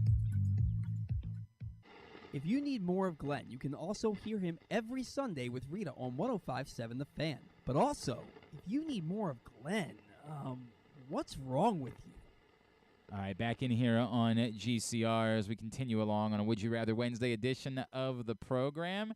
It is time for us to make a trip up to Aberdeen to catch up with a member of the Ironbirds. Joining us now, you might have missed it. I think a lot of people were familiar that the Orioles dealt Darryl Hernandez to Oakland in order to acquire Cole Irvin, but he wasn't the only player that the Orioles acquired in that deal. Kyle Virbitsky was also acquired in that trade, and of late, up in Aberdeen, we started to see him make some longer starts, like work 6 innings. Strikeout numbers have ticked up. Been a lot of really encouraging things from Kyle Virbitsky, who joins us now here on GCR. Kyle, it's Glenn in Baltimore. It's great to chat with you. Thank you so much for taking a couple of minutes for us this morning. No problem, Glenn. Great to be here. Yeah. Hey, man, it's good to hear from you. You know what I just said, as this season has gone on, inning numbers or pitch counts have sort of started ticking up, strikeout numbers have started ticking up. How have you been feeling over the course of like the last couple of weeks, last month or so, as it seems like the progress is getting to be pretty clear? Yeah, I feel really good. Obviously, looking at it from a numbers perspective, it's definitely been a pretty good last month or two for me. But overall, like I really just feel like getting settled in and having kind of transitioned at this point over to everything we're doing in Baltimore. It's just been a really fun process to go down. I think there's a lot of really good minds and good people in this organization, and leaning on some of them for some of my player development stuff. And I think that maybe in the beginning, like going through that transition a little bit, it's a very different organization than what I was doing in Oakland. And I think just staying with that process has kind of led me to where I am now. And I'm really happy with the way the ball's coming out. And yeah, I'm happy. The results have kind of gone along with that process a little bit. So yeah, feel good. I wanted to ask you about that. I want to be careful because I certainly by no means want you to, take shots at anyone or, say anything negative, because that's not what we do here. But I wonder if you, like, in a way, I know for a lot of, like, young players early in their career, like, the first trade is just horrifying, right? Like, just experiencing it the first time. But to come from a situation that, had as much uncertainty as what was going on in Oakland to an organization like Baltimore that it was kind of clearly on the uptick, I'm sure it's still, like, a shock to the system. But was there an amount of like, oh, yeah, that's exactly where I should want to be in my career at this point? Yeah, it's actually amazing. There's so many different angles to look at that trade from. And, I have nothing but unbelievable things to say about the people I've met in Oakland. And Sure. I think that's been a pretty constant theme throughout my career in pro ball here is I've been surrounded by really, really good people, both with Oakland and now again here with Baltimore. Philosophically, I'd say the organizations have two like semi-different, like opinions and ways to develop players. And, rather than getting into which way is better or worse, I would say that both have challenged me in different ways. And I think both are going to help me over the course of my career. And, like you said, to get traded kind of that early in my career, there was a ton of uncertainty. In fact, I vividly remember that day, kind of just out of nowhere, getting a phone call from obviously some pretty important people in both of those organizations and finding out the news. And I was like, that was the last thing I expected to happen. And so to come over to Baltimore, though, and I'm not sure how much you know about my story. You're from pretty close to here, right? Like Yeah. I'm about 50 minutes, maybe an hour from, where I grew up, where I went to high school and everything. And so to go from, I played about 4 months in the California League last year for the Stockton Ports.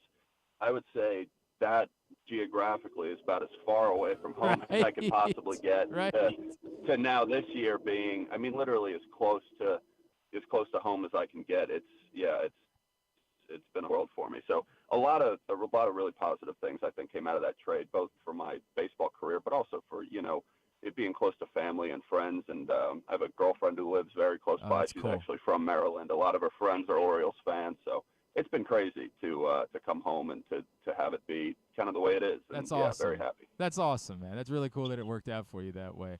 Kyle, could you tell us a little bit more? Again, not good, bad, indifferent, whatever. When you talk about some of those differences, could you tell us a little bit more about like what was maybe going on with the Orioles and their development that was new or different for you, or something that maybe challenged you a little bit as you stepped into this system? I think, yeah, absolutely. I don't think this is a knock on anything that the A's are doing, but I would say they're a very traditional group. A lot of the coaches, a lot of the front office, a lot of the people have either A, been there for a pretty good bit of time, or B, played at the highest level, had long playing careers, kind of got into coaching. And, those were the pitching coaches I was working with. Those were a lot of the just coaches. And then coming over to Baltimore, it's a bit of a younger group, a much more kind of analytical and nuanced and really willing to go down whichever path for development is going to work for whatever player they're dealing with. And in my case, like one of the first things we recognized coming in was like, okay, it'd be great if I can throw a little bit harder. It'd be great if we can sharpen up the slider. And right away, those were some of the development goals we started tackling. And I think now, like 4 or 5 months into this season, kind of from when we started, a little bit before spring training was the first time I spoke with some of the guys from the org. And right away, we got into the slider development. And if you look at it over the last 5 months, like that's been arguably my best pitch. And so it's pretty cool to go down a development process with like people who are very driven to help you. I feel like everybody has my back, and yeah, I really feel good about the way the ball's coming out, and I'm happy. I'm very happy being in Baltimore. That's cool. Kyle Virbitsky is with us here on GCR. The Ironbirds are home this weekend, taking on Hickory. Post-game fireworks on Friday, 70s night on Saturday, and the Adley Rutschman Mount Birdland statue giveaway, and then on Sunday, Military Appreciation Day. Kids run the bases after the game. A great weekend to get out to Leiters Field at Ripken Stadium in order to check out the Ironbirds. I wonder, Kyle, as they're having you focus on your slider, is it the type of thing that, like, at first you're nervous, you're reluctant, like you're in game?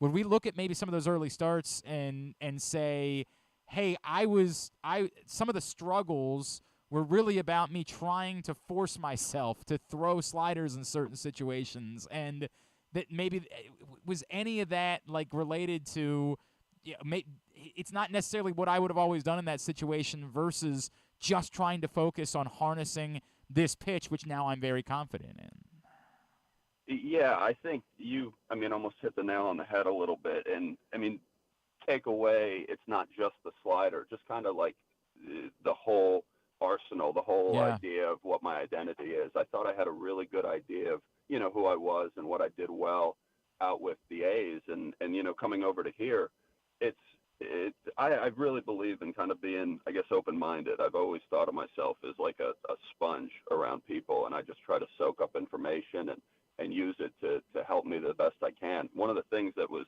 probably the most clear coming over to the Orioles organization just was your development can kind of be independent of what's going on in some of these games. Obviously, as a competitor, you want to win and lose, right? Or you want to win more than you want to lose. But in a minor league season, there's some really cool opportunities to go out and develop and try and throw these things that maybe you're a little bit uncomfortable with. And I think that's a great word to kind of describe a little bit of what my April was, even a little bit into May.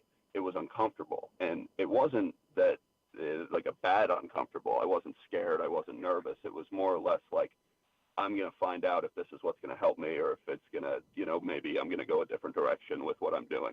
But to be able to go out there and try that against the backdrop of competition, and throwing to really good hitters. Like, I think that this league we're playing in, the South Atlantic, or, it's pretty high caliber players. I feel like we're constantly playing some of the top prospects from all of these different teams, like, the Yankees, the Mets, et cetera. And it's fun to go out and compete against these guys with stuff that I'm working on. And obviously everybody's working on, trying to get better and trying to find their way to the big leagues. But to have the backing and the support of the org, in a sense, that go out and find out if this thing works, find out how much more you could get out of it, and, put aside the fact that, you want to go 6-7 innings right now. You want to throw your pitches and punch in a quality start. Like, that stuff can come if we can get the stuff to where it makes that whole process easier for you. I think that's been kind of the path of development I've gone down, and I think long term it's really going to help me in my career. That's really cool, man. That's really cool.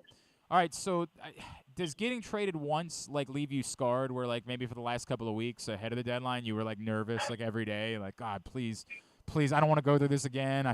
I'm here with my girlfriend. I don't want to have to ship off to the Midwest tomorrow. Like, how does going through it once then impact? Like, did you get to 6 o'clock yesterday and like have like a giant sigh of relief? Like, oh, thank God. Yeah, it's funny because I was saying that to a few of the guys in the locker room. Like, before this past off season, last year was my first full season in pro ball, and so that's kind of a learning curve to begin with, right? It's the first time you're going through anything like that. You're playing 130 games. You're constantly meeting new teammates. But you get traded in the off season. And in my case, like I said earlier, I mean, it was shocking. It was one of the last things I expected to happen. Obviously, I'm very happy with the situation now, but it was a transition. And so coming around to it, to this year, I would say I just noticed the deadline was happening. It was much more in my face. I was very aware that, you know, like there's a hard stop. Now, maybe just the first time around, I wasn't as, I don't know, when you're playing and you're doing the same thing every day, you kind of try to stay very focused on what's right in front of you. I try not to think about, you know, you're not playing GM. There's somebody else to do that. And so, yeah, I would say more so this year, though, I definitely was very aware. And yeah, maybe getting to 6 o'clock, I was like, okay, at least I have until the World Series to be all in with the Orioles and everything. So, yeah, definitely more aware. You'll still be comfortable like getting to go to Penn State football games in the fall and things like that. Exactly, right? exactly. Yeah, I completely get that. Kyle, I know he arrived just yesterday. I know you haven't had a chance to pitch to him yet, but how much do you know about Samuel Basayo, and, you know, kind of how excited are you? Like, for years we would talk to pitching prospects in the system about, like, you know, working with Adley Rutschman, and my God, if there isn't another one, like, right behind him, how excited are you for the opportunity to work with him moving forward? I think it'll be great. You know, just getting to meet him, and spring training was a bit of a whirlwind, too, because obviously I met close to 170 new faces. So yeah. I know I met him at spring training. I'm not 100% sure thinking back to it. I don't know if I've thrown to him or not.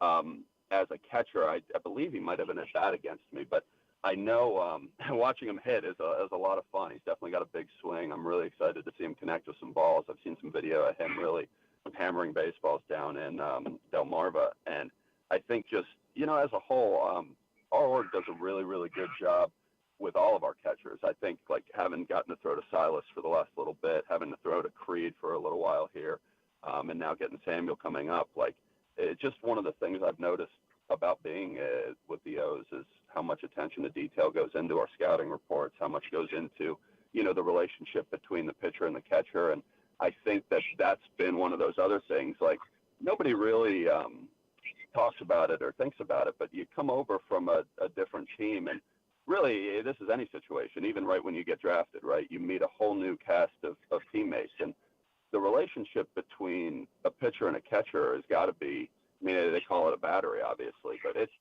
for me, one of the things that I would argue makes or breaks an outing sometimes. Like, you being on the same page with that catcher and executing a really advanced game plan and you know, going through the work with them to get everything to that point, like, those are some of the most important conversations and moments that I have in a week of preparation. And so to know that they're putting that kind of work in to get to watch, you know, we have a development coach, Sebi, who works with our catchers, and I think he does an outstanding job. Kunkel's here this week doing an outstanding job with those guys. And I really just think that, you know, our scouting and analytics team and development team, everybody putting the work into those kinds of relationships, it's really why, as I've settled in and really gotten to know these guys and they've gotten to know me, I think we've started to see a lot of that work show up in the, you know, the box score and the line. So that's been one of the things. No matter who's catching, it's been a really big point of emphasis. It's been really good. But I'm absolutely excited to throw to Samuel. That's cool, man. That's really cool. All right, but, Kyle, before I let you go, I was perusing your Instagram, and I saw that you're doing something really cool this season to help out kids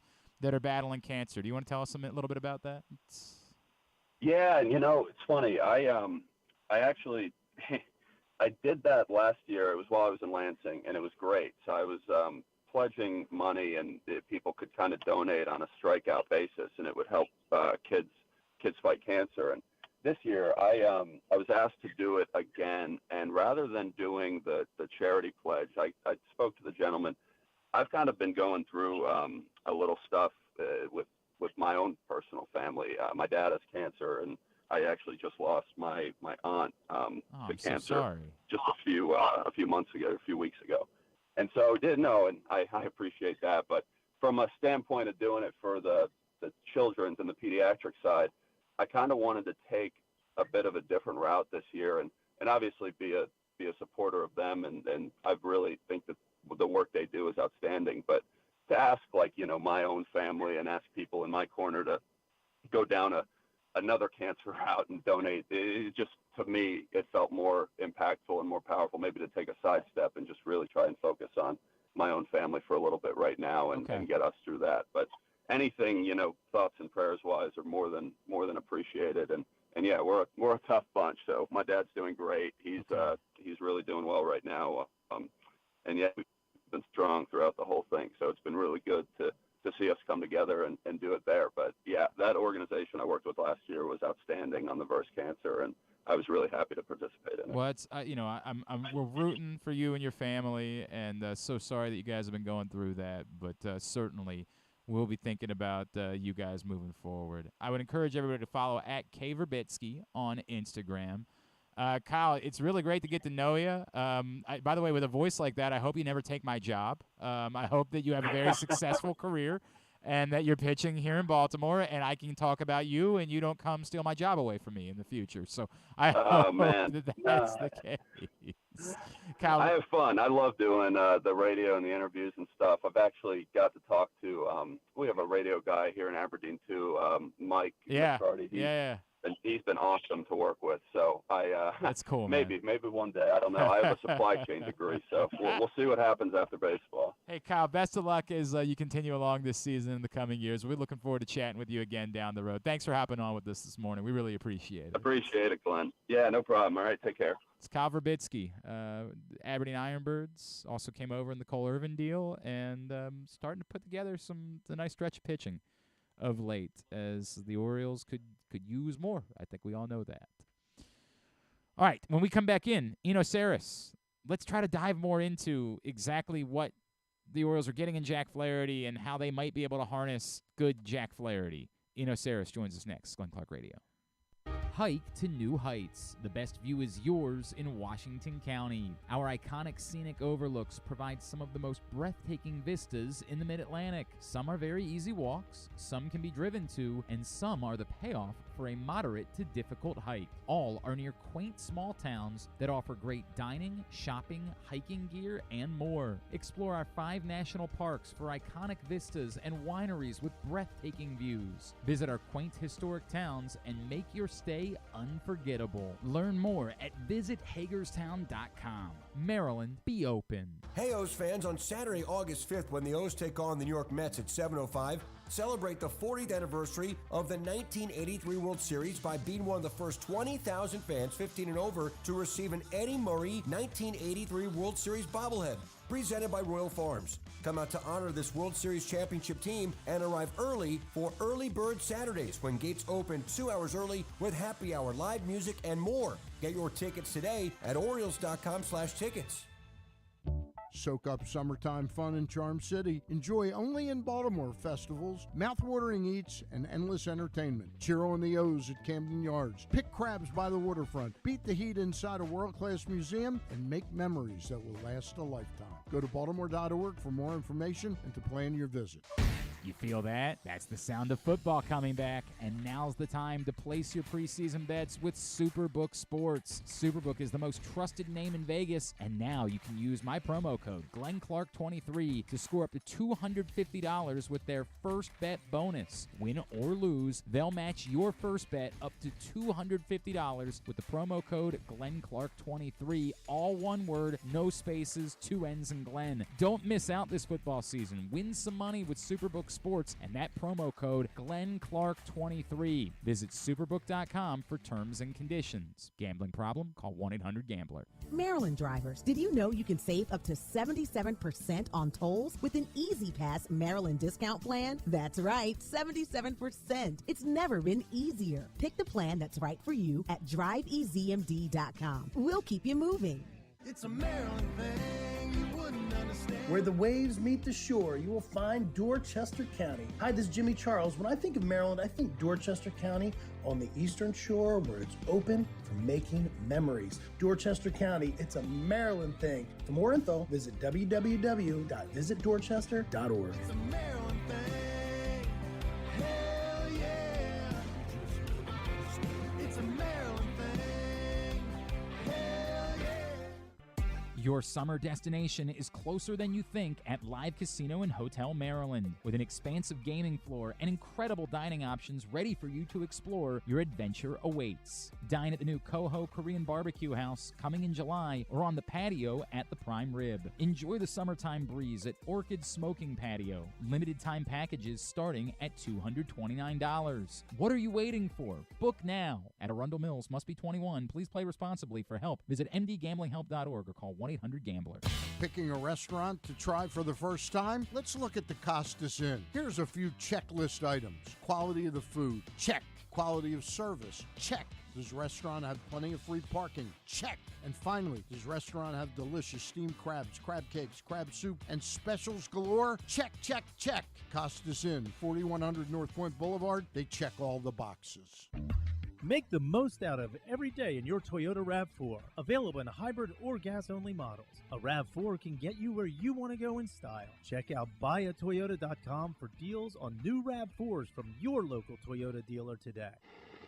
Check out PressBoxOnline.com every day to find daily winners and betting advice from Jeremy Kahn. And if you want some advice about life decisions that you probably shouldn't make, here's Glenn Clark.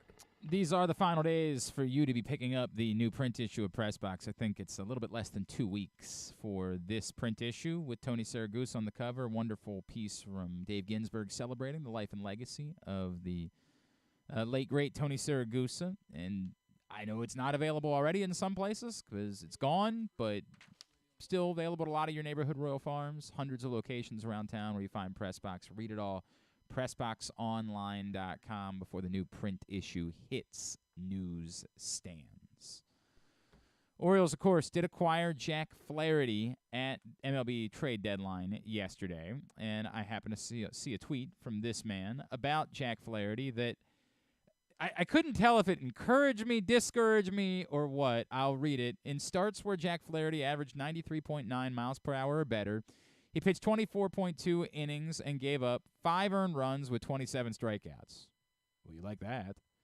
In all other starts, he pitched 85 innings, much bigger sample size, with 49 earned runs and 79 strikeouts. Seems like velocity matters a little.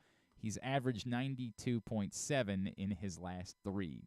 Joining us now from The Athletic and Fangraphs, he is the man that has a deeper knowledge of all things baseball than basically anyone I know. He's Eno Sarris, and he is with us again here on GCR. Eno, it's Glenn in Baltimore. It's good to catch up. Thank you so much for taking some time for us. No problem.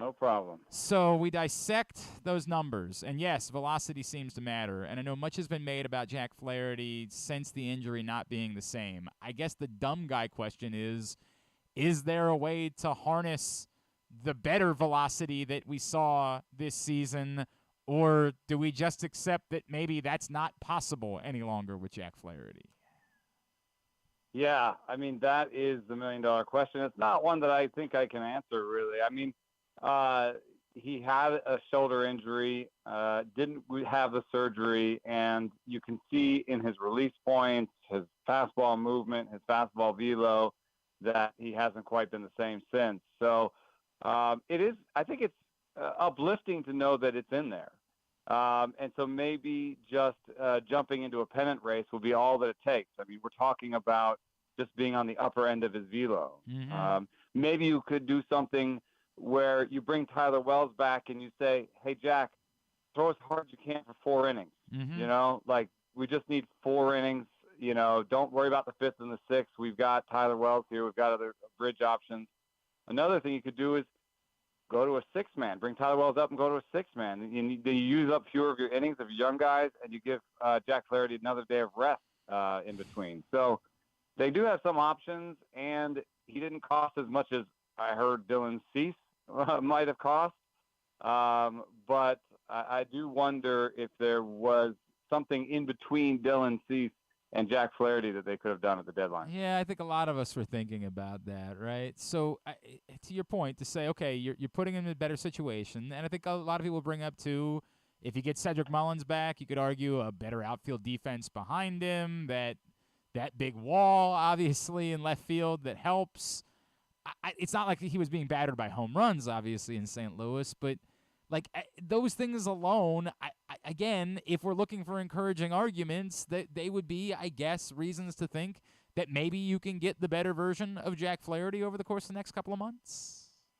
Yeah, I mean, what we're talking about is in one of his 4 starts. I looked at again, and it might sound 93.9 might sound like an arbitrary endpoint. I was just trying to look at 94, but I found a 93.8 in Colorado where he was good too. Okay. So basically, if he can just get to something that rounds to 94, right now he's rounding to 93. You could get it. He's done it, A, this year, and B, the Cardinals are bad, so there are like soft things like that motivate people. He's a competitor. If he feels that maybe early in the game he gives up a couple runs and he just doesn't think that, the Cardinals are going to do it for him that day, maybe he's not going to ramp it up to 94. But since he was so good in those games where he was close to 94, and he's done it a quarter of the time this year, a little bit more than a quarter of the time, maybe a third of the time, and now he's on a first-place team, I guess it was a worthwhile bet. I mean, it didn't cost them as much as supposedly the rest of the ideas did. No, and look, the other issue is you bring up these scenarios where maybe you try to only get 4 innings of the velocity out of him. I think there's a question that's still here about what's more important. Is it getting the best version of Jack Flaherty, or is it simply getting you someone that can give you innings while you're dealing with, to your point, the Tyler Wells issue and, a coming Grayson Rodriguez innings issue. And, even Kyle Bradish is about a start away from going past his career high in innings. Like, I don't know which is the more important thing for the Orioles right now. Is it to do everything you can to harness the best version of Jack Flaherty that you can get? Or is it to say, hey, we need one other guy. The bullpen's been taxed. We need someone that can give us 6 innings every time out and be confident in that until this season is over. Yeah.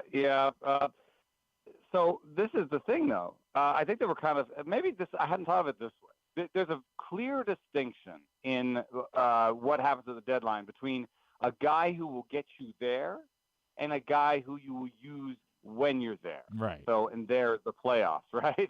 And there's a clear distinction between, even remember the Jordan Montgomery trade when he left New York last year, right? They traded Jordan Montgomery off of a playoff team last year, for Harrison Bader. And I think the idea was, well, he's not going to start a playoff game for us. So, and we're going to the playoffs, so we don't need him, And so I think, to me, Jack Flaherty is a little bit more in that class, a guy who will get you there, okay? I guess that works. If he's a guy who gets you there, then who starts games 1 and 2 and 3 of your playoffs? Seems like you're putting an awful lot of pressure on hoping that John Means returns like some version of John Means at this point. Yeah, I mean, it really does. Or you can massage these young players' innings. I mean, I personally still think Grayson Rodriguez has the upside of an ace. I think he can find that upside this year. I mean, I've seen it this year. I mean, he looked like he sure as hell looked the part on Friday night. My God, did he look the part on Friday night? I've been screaming that the cutter was a bad pitch and he shouldn't throw it, and finally he put the cutter away, and I think he's more of what we thought he would be. So, I wonder if Jack Flaherty, the guy who can get you there, makes innings room for Grayson Rodriguez, game 1 starter, and Kyle Bradish, game 2 starter. Maybe that's the idea. So, it is interesting when you're massaging like a young a rotation like this, and you're thinking about innings. I just wonder what would have been like to just drop a Verlander on top of all that, right? Just like a guy who is a guy who will start, game 1 for you in the playoffs, and B, can get you there too. 100%. That might have been something that I don't know if the money was too much, or I mean, they do have prospects of Gilbert's quality or better. Correct. They have lots of them, in fact. Exactly. I mean, the Verlander trade is the one where I was like, that could have been an Orioles trade right there. Eno Sarris is with us here on GCR. And look, I do wonder, I had always wondered if maybe it was a fait accompli that Justin Verlander had just sort of said, I want to be back in Houston, make that happen, and I'm not going to waive my trade clause. I mean, the players do have some. Yeah, the players have power when they've been in the league that long. Right, correct. I don't know. I don't know that we'll ever know what the answer is. And as we heard that the Orioles were involved, it was very enticing. It was very, It is what it is. So I say that though, like to say, are you convinced at this point that there's just not enough? Like that for as fun as this is, and as much as we have to recognize that it's not a fluke anymore, it's not a cute story. The Orioles have the best record in the American League, and it's August now. But that ultimately, it's going to be extraordinarily difficult for them to find enough pitching to turn that into somehow winning the American League. I'm not convinced. I mean, the science. There is no science when it comes to innings limits. Yeah. There's a pretend science. Alex Anthopoulos once said this out loud. I couldn't believe it. Somebody asked him when he was with the Blue Jays. They said, what's your innings limit on this young pitcher, and why do you do that? And he said, well, generally around the league, everyone adds 20% to what they've done before, and it's just what we do. Yeah. It's just what we've done. So I don't know that there's a hard cap on these young players, and maybe Jack Flaherty allows them to rest them.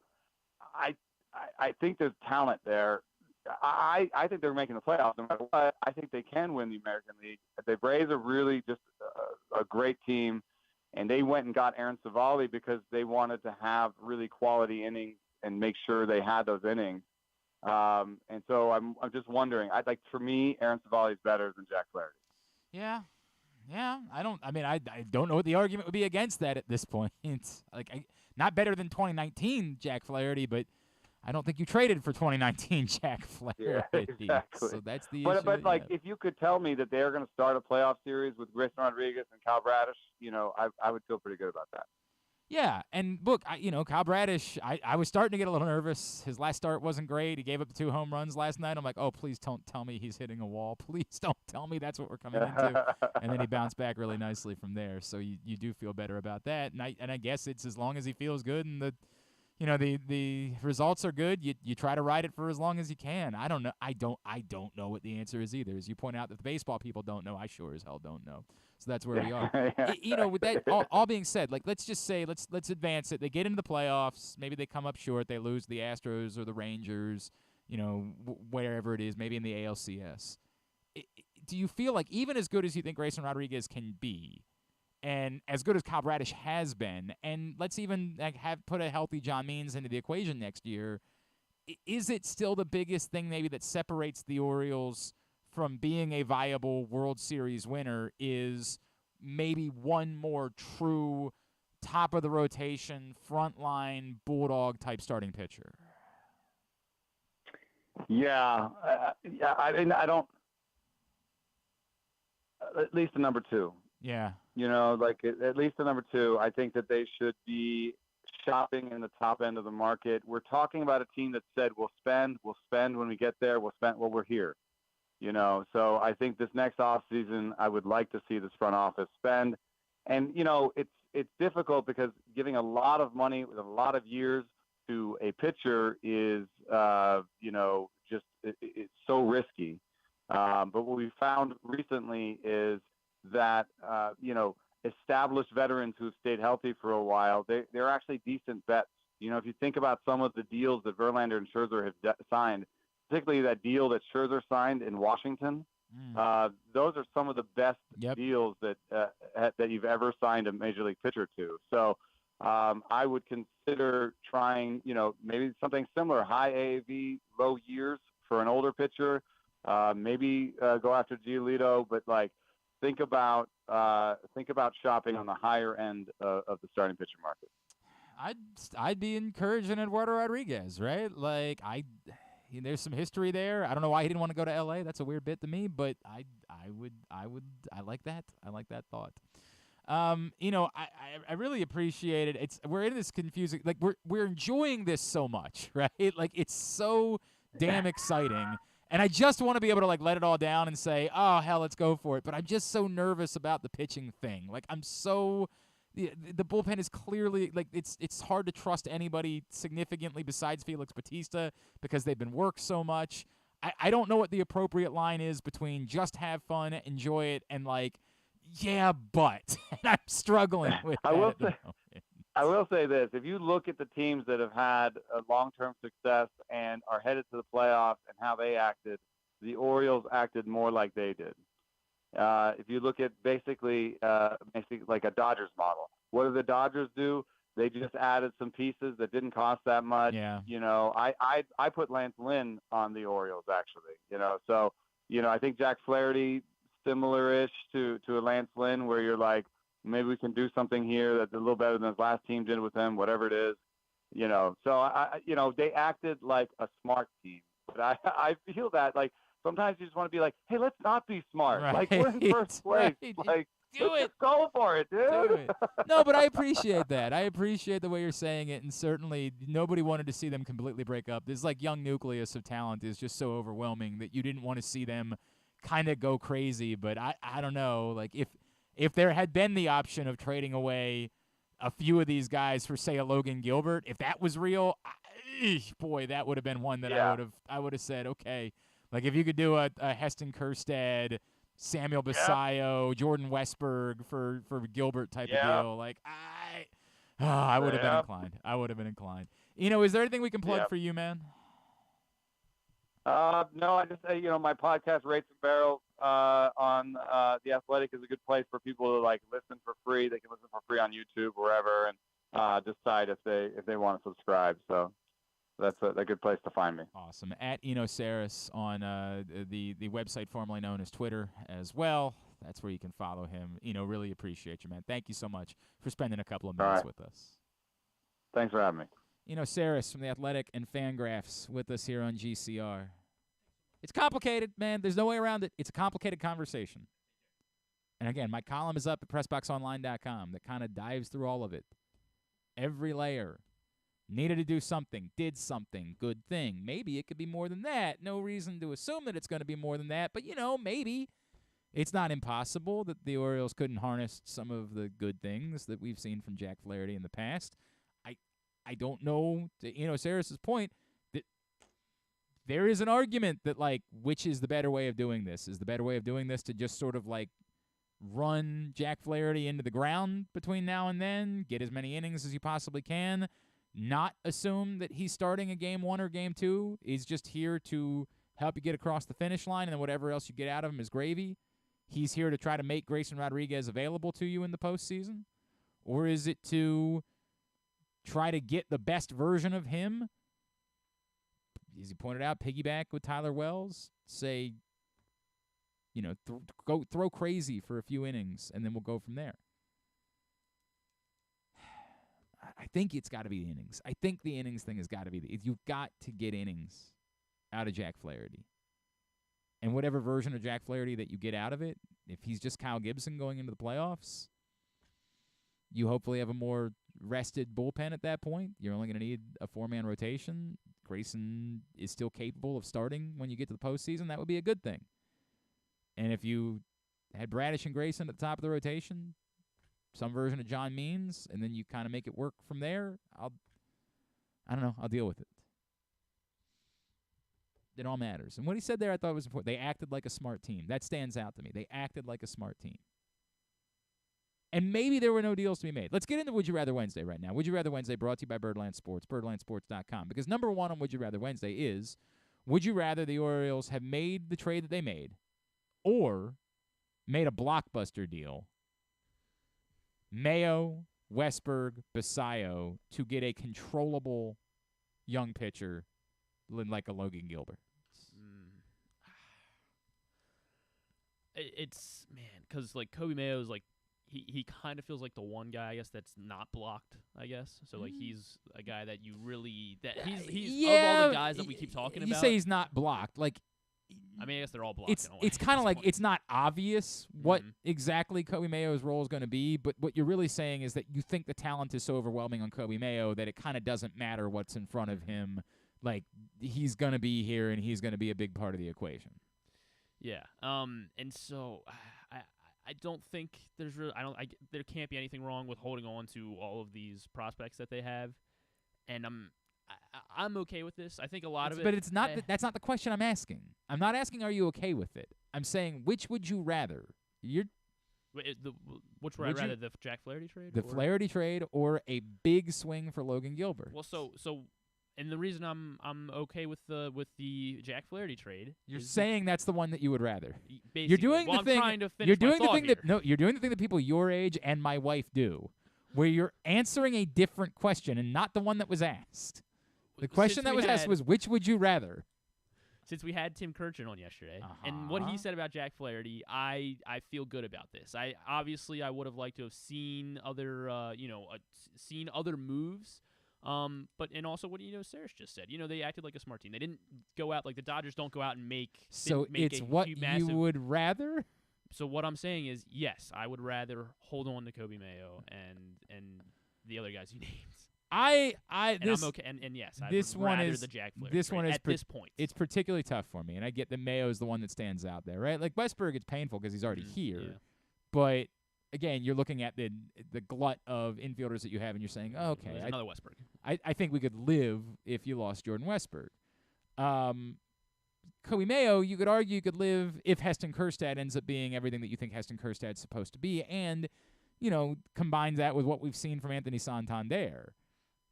I think that you're going to have plenty of pop. I would argue, I would say I would have rather than make that deal. Now, I don't know if that deal was available to be made, and it's certainly a painful one. But I would say the thing that I keep coming back to is if you're asking me of one thing that's going to prevent the Orioles right now from winning a world championship, it's going to be one more top-notch pitcher. And they're going to have to do something to go about getting it. To the point, if we say now, you'd rather them do that by spending this offseason, as Eno Sarris just brought up, I would. If we made this a more complicated question, would you rather them trade all those pieces for Logan Gilbert, or they could sign, insert name here this offseason, Giolito, sign, whoever it would be.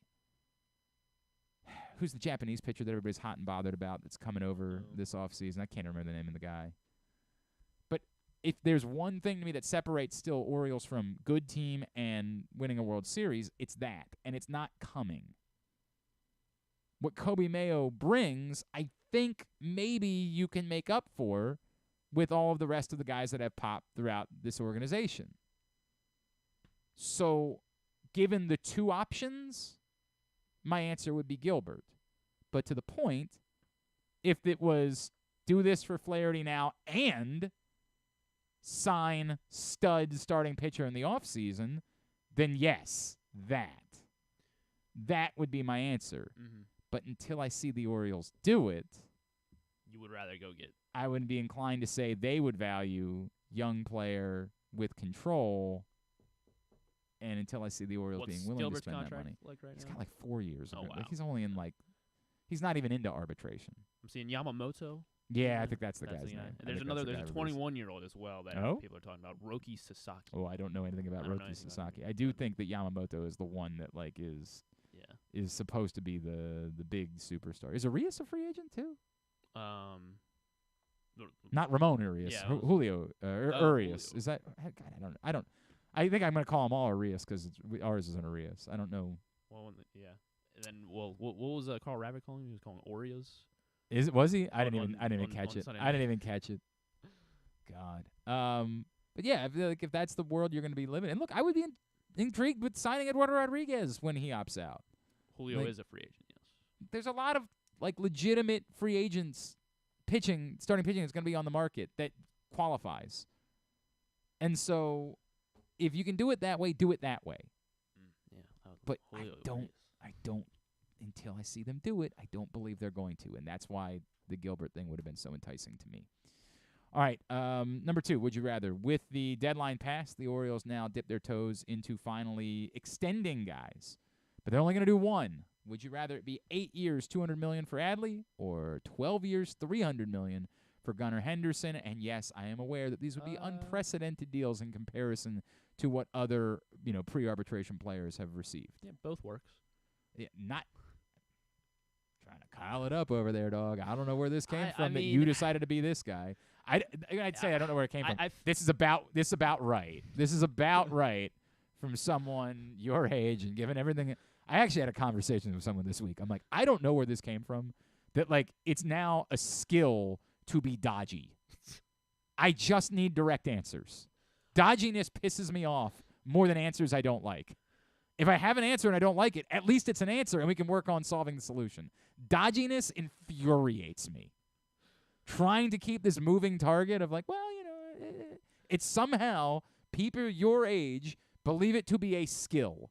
The rigmarole is somehow thought of as being a skill. Like, keep them on their toes. Like, don't commit to anything. It's awful. It's atrocious. It's would you rather? That couldn't be easier. One or the other.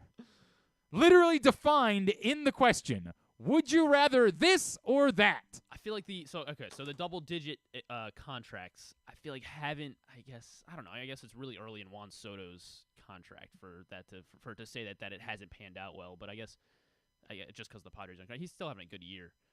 Also, I don't think either doesn't one. He have a opt-out pretty quick into that too? Oh, he does. So I mean, he does. And would that be? I guess would that be something that would apply to Gunner's? I'm not putting it in the conversation. I'm not putting it in the conversation. I'm inclined to say Gunner because it's the longer deal. Would also mean that it would be a longer impact if it doesn't work out. Yes, exactly. I think. I mean, there's no reason to think at this point that it wouldn't work out with Gunner. Other than he's very early. Years old. It's very early. Adley seems like he is going to be here to stay for forever, and it would stink that maybe that you could have him for 12 years and you only get him for 8, but it'd be a really, really great 8 years to round out the rest of this decade. So, yeah, I'll take Adley to lock him in for 8 years. I'm getting a lot more Gunner on this one, and I think it's reflecting something that I have felt in town. He's been better, I guess. Well, it's that when you say he's been Offensively. Like, you know, even if you look at the numbers of the full season, you're still kind of splitting hairs on who's been better. Well, but of late, yes, of late, he's definitely been the better offensive player. But you know, you're also more capable of finding someone who plays that position that's a better offensive player than you are finding a catcher. And so I still don't know how to measure the value of each of those players. But I also think given Gunner's age, there's this thought that, like, he's the real centerpiece, where we have always assumed it was Adley. The truth is that it's actually Gunner who's the real centerpiece of all of this, given his extraordinarily young age in this process. So we're leaning with far more answers of Gunner than we are with Adley at this point. And then number 3. So Gunner's your answer as well? It's painful, right? Because what I'm not saying is that you can't. I'm just saying they're only going to sign one right now. And it would be painful to have put all of this into Adley and then all of the things everybody said, like, well, in 5 years he's going to be a Yankee. Like, it would be very painful for that to prove to be true. And I feel like that would be more painful because he's the guy that we've attached ourselves to for longer. But I do think that at this point, it's also Adley just seems like such a bona fide superstar. Just even, I mean, I guess he won't lead the league in batting average or home runs or RBIs, but he seems like a guy who is so comfortable in the spotlight. I hate saying it too. I also think that, like, the questions about how he's handled throwing runners out this season have led to, like, a different conversation. That, like, you thought you were getting some combination of the greatest defensive the Pudge Rodriguez and Mike Piazza, right? All in one guy. And it's not to say all of it's Adley's fault. It's not. We've been through all those conversations this year. There's a deeper conversation to be had about the Orioles and keeping runners on and all of those things. But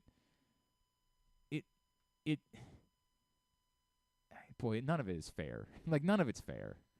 Because Adley's great. He's great, man. He's exactly what you needed him to be. He's handling all of this. He can lead off. He can, like... God. I think the real answer is that, like, I'd be cool with either one. So Whoa, you can't say that. What? Gunnar Henderson's the answer. And then number 3, would you rather your partner? Now, you don't, to my knowledge, you don't have a partner, but, like, maybe you're hiding something from me. I don't know. That's fine. I don't care. Whatever you're dealing with in your life is your thing. Let's presume that you had a partner. Sure. Your partner says, I've got terrible news for you. I cheated on you with my boss. I'm so sorry. Happened one time.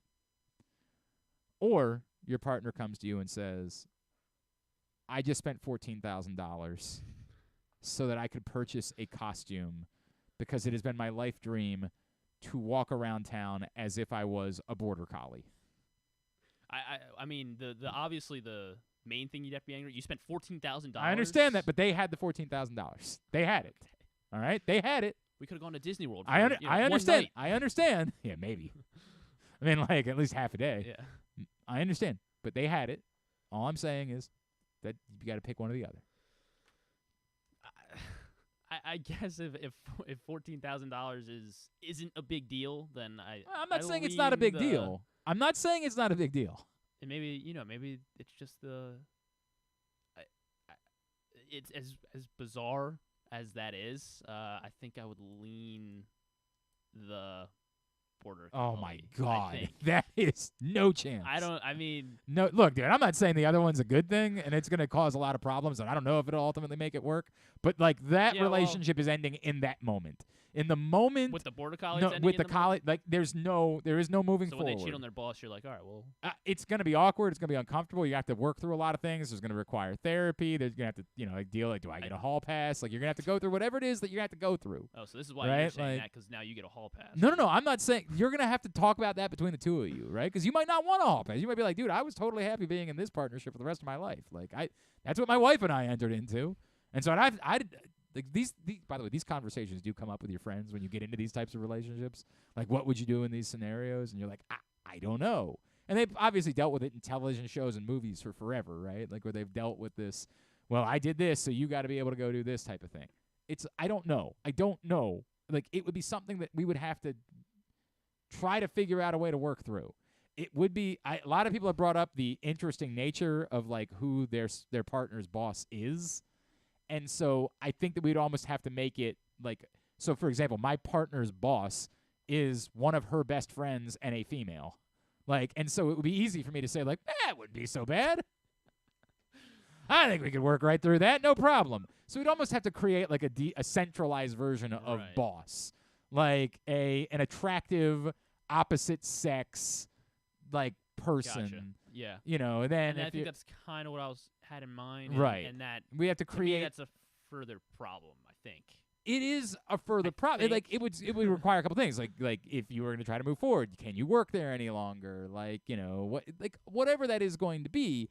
But at least we could have the conversation. Like, I could move at least one day forward there. Ultimately, it might not work out. Ultimately, you might realize, like, a week in or a couple of weeks in that, like, no, I can't see past this. Sorry, no way. But I can at least start the conversation. There is no starting the conversation. It's a pretty cool costume, though. Yeah. What is it with everybody who's trying to do the both thing today, by the way? God. Why is it? Is it because I went away for a week? You guys did Would You Rather Wednesday last week. Yeah, we did. Someone said, wait, so someone said both for this one? No, not for this one. Not for this one. For others. I've gotten a lot of boths today. I've gotten a lot of, either one works or gotten a lot of that. I understand. Neither. You got to pick one. That's the way the game is played. Get your responses in at Glenn Clark Radio. It's a good costume, huh? Oh, my God. Stop saying that out loud. Stop it. I mean, in terms as far as border collie Stop costumes go. saying it. Definitely the best It's I've gonna seen. disturb me. I don't know if it's actually supposed to be a border collie. I just saw collie. I don't know what kind of collie it's supposed to be. But stop saying that. You're making me very nervous and apprehensive every time you praise this costume because this is disturbed. This is dealing with something that can't solve this. I want to watch the video. I had a friend who dated someone who was super into like dressing, like cons, right? Like went to conventions. Okay, yes. And cosplayed, and I was like, I can think that would be cool. Like, I don't think it would be for me, but if that's what you're into, that's what you're into. This is a step beyond that. This is disturbed. This is you have a problem that I don't think I can help with.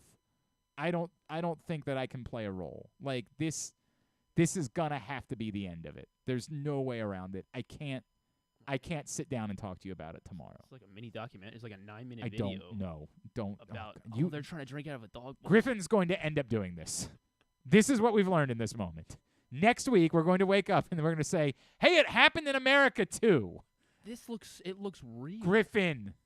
It looks real. You're really disturbing me, bro. You are truly disturbing me in the way that you are actually seemingly excited about this. I'm not excited. I mean, it's just it's fascinating. Get your responses in for Would You Rather Wednesday at Glenn Clark Radio on Twitter, Facebook.com/Glenn Clark Radio. Somebody wins a shirt of their choice from Birdland Sports. Let's get a tidbit. Tidbit of the day is brought to you today by Superbook. We are so happy to have Superbook on board, and we want to hook you up with a $250, up to $250. Let's make that abundantly clear. If you're not going to make a $250 bet, they'll match it up to $250 on your first bet, matched by our friends at Superbook. But the only way you can take advantage of that offer, you want to bet $250 on Francis TFO? You want to bet $250 on the Orioles tonight? You're doing it sort of like carefree, because even if you don't win, you're getting that $250 back in your future bets. Are you saying Tiafoe's a good bet tonight? I actually think that what's his name? Wang Zhang. Oh God, now I feel bad. Now it's gonna sound. I'm not gonna. Oh boy, I'm sorry. I have. I'll pull up the name. He's actually played really well. He beat Ben Shelton yesterday. Ooh. What the hell is his name? This is the city. Yes. Yes, it's the city. What is his name? God, it's gonna drive me crazy. Who? Shang. Okay. Shang is the name. Anyway, the point is, $250 first bet match. Use the code GlennClark23. That's Glenn Clark, GLENN CLARK. The number 23, GlennClark23 at Superbook.com. Get up to $250 in your first bet matched. Use that right now. Braves offense is trying to do something that has hardly ever been done in baseball. They are scoring at an unbelievable rate in the first inning this season. They're averaging 1.05 runs in the first inning. Since 1900, only 2 teams have ever recorded a higher average of runs scored in the first inning. So, and you know those 2 teams, right? I don't. 1901, the Pirates scored 1.1 runs. By the way, apparently inning that match is. I thought it was tonight. It's apparently tomorrow. Yeah, okay. Mobby. That's tomorrow noon, or I guess the time's not determined yet. Yeah. And then 1950, the Red Sox, 1.07 runs scored in the first inning. So the Braves are looking to be the 3rd team to score 1.05 runs in the first inning or more. Okay. Last night, Patrick Bailey had a walk-off. Pretty good lineup down in D.C. today. I wish I could go down there today. I got to do the stupid radio show tonight. Andy Murray is playing at 4 o'clock, and then Coco Gauff right after Andy Murray. So it's Murray Nakashima, which is pretty good. Actually, the whole lineup today. Christopher Eubanks? Yeah, that's not on the stadium, though. The stadium today is Bencic, Lauren Davis. That's okay. Svitolina Kazakina. That's very good. Then Andy Murray against Nakashima. Coco Gauff, Haley Baptiste. And then Taylor Fritz is in the final match of the night. That's a pretty good day. Didn't make the... On the FAA is on the second court today. Oh, wow. And Monfils is on the second court, and Jennifer Brady, who is back for this tournament, is on the second court today. And as you pointed out, yeah, that's a pretty good day down in D.C. Damn it! It's bothering me like hell. Like the vacation thing really screws everything up, because then I have so much that I have to do this week after I got back from vacation that like my only chance. And PLL's in town, and Athletes Unlimited Lacrosse, and the Orioles are at home, and the Ironbirds are at home. There's just way too much going on this week. Way too much. Patrick Bailey had essentially a walk-off pickoff last night. Did you see that? He was catching for the Giants. And he picked off the runner at first for the final out of the game. Oh, really? Oh, that's cool. And it was so Sarah Langs points out it was the fastest second fastest pop time from catcher to first base. In the StatCast era, so since 2015, and the fastest successful pickoff. You're going to ask me who the first one was? No, I won't. Because you don't know it? Yeah, okay. Yeah. Alyssa Thomas had another triple-double last night. She a Terp. Yes. And now back-to-back games with a triple-double. She also had the first 20-15 and 10 game in WNBA history, and it is 3 times in her career now that she has had back-to-back games with a triple-double. No other player in WNBA history has done that. Let's try to track her down. Okay. Let's try to do that. All right. And Rich Hill, the big acquisition for the Padres. His 13th team. Once he suits up for the Padres, it'll be the 13th. I wonder when the last time was that I used Rich Hill with Patrick in the game. Like, can we throw him back into the hopper now that he's added a few more teams? So that's becoming my. I mean, what are the other 12? For Rich Hill? Yes. Oh, that was really what this is? Yes. All right. Well, obviously, so hang on a second. Padres, Pirates. Oh, by the way, point of order. I played Immaculate Gridiron Football, and it was Philadelphia, Carolina, and I used Miles Sanders, and it was wrong because Miles Sanders hasn't played a game yet for Carolina. and that's nonsense. And you gotta clean it up. You Well, gotta you gotta put that very clear. Like that's the problem. The first thing I thought of when you saw the teams Philadelphia, I'm like, well, of course, Miles Sanders. Gotta clean that up. Immaculate Gridiron. Gotta do that. Or no, they're just Immaculate Grid. They're not Immaculate Gridiron. That was a different game that had popped up. Right. All right, Padres, Pirates. Red Sox. Red Sox are correct. Dodgers. Dodgers are correct. Orioles. Orioles in 2009. Minnesota, right? Yes, 2020. Yeah, that was where he was. Oh boy, now it's starting. Oh, the Cubbies. Yep, where he started his career. Boy, that's only 7 of them. Jesus Christ. I might already start getting guessing. Oh, Jesus. He played for 2 teams in 2021, which, yeah. Nope. That's not registering with me at all.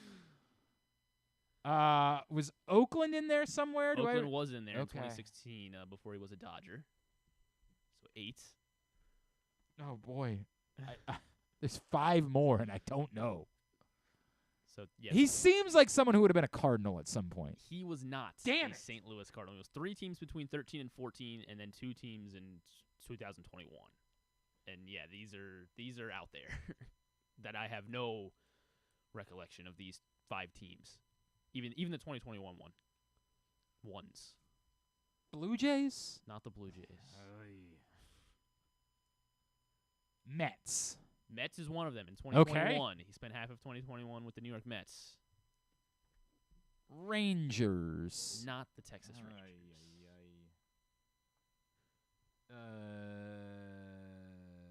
Angels. He was with the Angels. Okay. In part of 2014.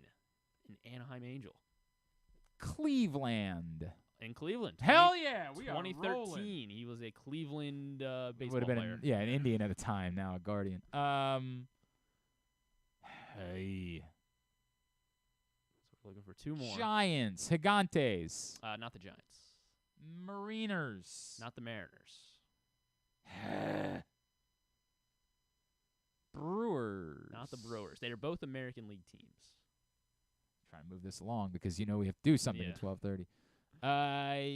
Yankees. Yankees. He was a Yankee? In 2014, he was a Yankee. I'm trying to figure out how he got there. No memory of that. Yeah. One more American League team. All right, so hang on. There can't be that many left. Yeah. He appeared in 14 games. Baltimore, Boston, New York. Tampa. Yes, Tampa. He was a Tampa. When was he in Tampa? In 2021. He was a Tampa Bay Ray. Is that it? Is that the whole list? Yeah, it is the whole list. That is the whole list. He started with the Rays in 2021 and was traded to the I would Mets. have never guessed for Tommy the Rays. Hunter. How about that? How about that? Very good. All right, Tubular is brought to you by your local Toyota dealer, buyatoyota.com. The Toyota Tacoma comes in a range of models and trim lines, so you can choose the perfect Tacoma to reflect your unique personality and driving habits. Check out buyatoyota.com for deals on new Tacomas from your local Toyota dealer today. Orioles Blue Jays, 7 o'clock tonight on Masson. Grayson Rodriguez, Yusei Kikuchi. It's also on ESPN. I know, I giggle. I can't. It's what it is. It's also on ESPN Plus in the rest of the country. And if you happen to live in Tampa or New York and those related markets, you can watch it on MLB Network. So lots of ways to watch the Orioles tonight, hopefully on the Masson app, which mostly worked last night. Good. Mostly worked. Well, it still doesn't work on my phone because why would it work on my phone? I got to watch the streaming website instead of the app. It's just that's it. Yeah. That's what it is. Masson also has Nationals Brewers at 1. I'll let you find the rest of the baseball today at glennclarkradio.com. Overnight tonight, the World Cup. Actually, I think it's only 6 a.m. matches tomorrow. These are the final group stage matches on Fox, South Korea and Germany, and on FS1, Morocco and Colombia. Some WNBA tonight, Dallas Wings, Seattle Storm at 10:30. A friendly tonight between Chelsea and Borussia Dortmund at 8:30 on ESPNU. Friendlies on ESPN2, Atletico Madrid, Real Sociedad at 9, Sevilla and Real Betis at 11. Jerome Bettis has a team. The basketball tournament semifinals, 7 o'clock on ESPN. As I mentioned, the City Open coverage underway on Tennis Channel and TBS tonight for AW Dynamite at 8. Anything non-sports-wise? MasterChef is back on Fox. I do love MasterChef. After, I believe, they were bumped for the World Cup last week. So, MasterChef is They've been back. bumped a lot this summer. Yeah. It's been very frustrating it for is Mr. and the Mrs. Clark. Season 1 finale of Hijack on Apple TV+, the Idris Elba show that everyone is saying is pretty good. I need to check it out. Reservation Dogs, Season 3, the third and final I've season. never watched Reservation Yeah, I heard Dogs. it's good. Yeah, I've heard a lot of good things. It's on And Hulu. I mean, FX makes good shows. Yes. Like I should watch it. It'll be out on Hulu. And Disney Plus, Guardians of the Galaxy Volume 3 comes to streaming. Oh, okay. Yes. I enjoyed Guardians of the Galaxy Volume 3. I thought it was outstanding. So, unlike a lot of other things that Disney have done recently that continue to get panned. I guess Haunted Mansion was not great. Oh, it wasn't? Didn't make any I heard money it at the was box good. office. Maybe it was good. It just didn't make any money. I was thinking about seeing it tonight. It was rough. I did have somebody who it was our buddy Eric Arditi took his daughter to see Elemental the other day, and he was like, did you guys know that they did like a follow-up with the old man from Up in the short before Elemental? Why would they have not marketed that? Yeah. I would have. Everyone would have come for that. 1,000%. Probably would have made a little more money if I had known that was an option. I might still go now to see Elemental at some. Nope, too much going on. Not going to happen. Yeah, well, I'm excited for Haunted Mansion. I like them, like Jungle Cruise. I like that. I like these rides that they're turning into movies with star casts. You are the America does not quite feel the same way. Okay, well they're wrong probably. Just not making a lot of money. I'll have my verdict. You're going tonight. Yes. Wow, that's bold. All right, thanks today to Eno Sarris. Thanks also to Kyle Virbitsky, Lizzie Colson, and to Chip Caray. We'll get it all up in the greatest hits section of the Oh my God, it's so good. tab at GlennClarkRadio.com. Mike Schilt, former Cardinals manager, scheduled to join us tomorrow. Tell us a little bit more about Jack We'll Flaherty. stop at Bowie. Okay. We'll check in with Kyle Brnovich. Oh, okay. Yeah, we All did right. Kyle's this week. But That's true. We haven't done a lot of Kyle's. We've talked to Kyle Brnovich a couple times over the years. And Stuff and Things. Gotta try to check in with the PLL. Okay. Screwed that up. We got, they're coming here. We should do that. Thanks to everybody at PressBox, all of our great sponsors and partners, including Superbook. Great to have them on board. Visit Baltimore, Live Casino and Hotel Maryland, Glory Days Grill, Dorchester County, the Bowie Bay Sox. sorry, Carlos Tavera. I missed. Wow, different way pitcher to from screw Bowie. everything up. Yes, I know. Royal Farms, Costas Inn, the Baltimore Orioles, Birdland Sports, Easy Pass MD, Washington County, your local Toyota dealer, buyatoyota.com. Thanks to Griffin at Griffin_Bass. Follow us, Twitter, Instagram. Oh, and Andrew Stecca's tomorrow. What the hell are we doing? Yeah. That's Watch the Andrew whole Stecca. thing. He's got to eat a worm burger and get stink-faced, and it's going to be a day. We going to have a day tomorrow. All right. At Glenn Clark Radio, Twitter, Instagram, and TikTok. Have a great Wednesday night. Go Birds. Duke sucks.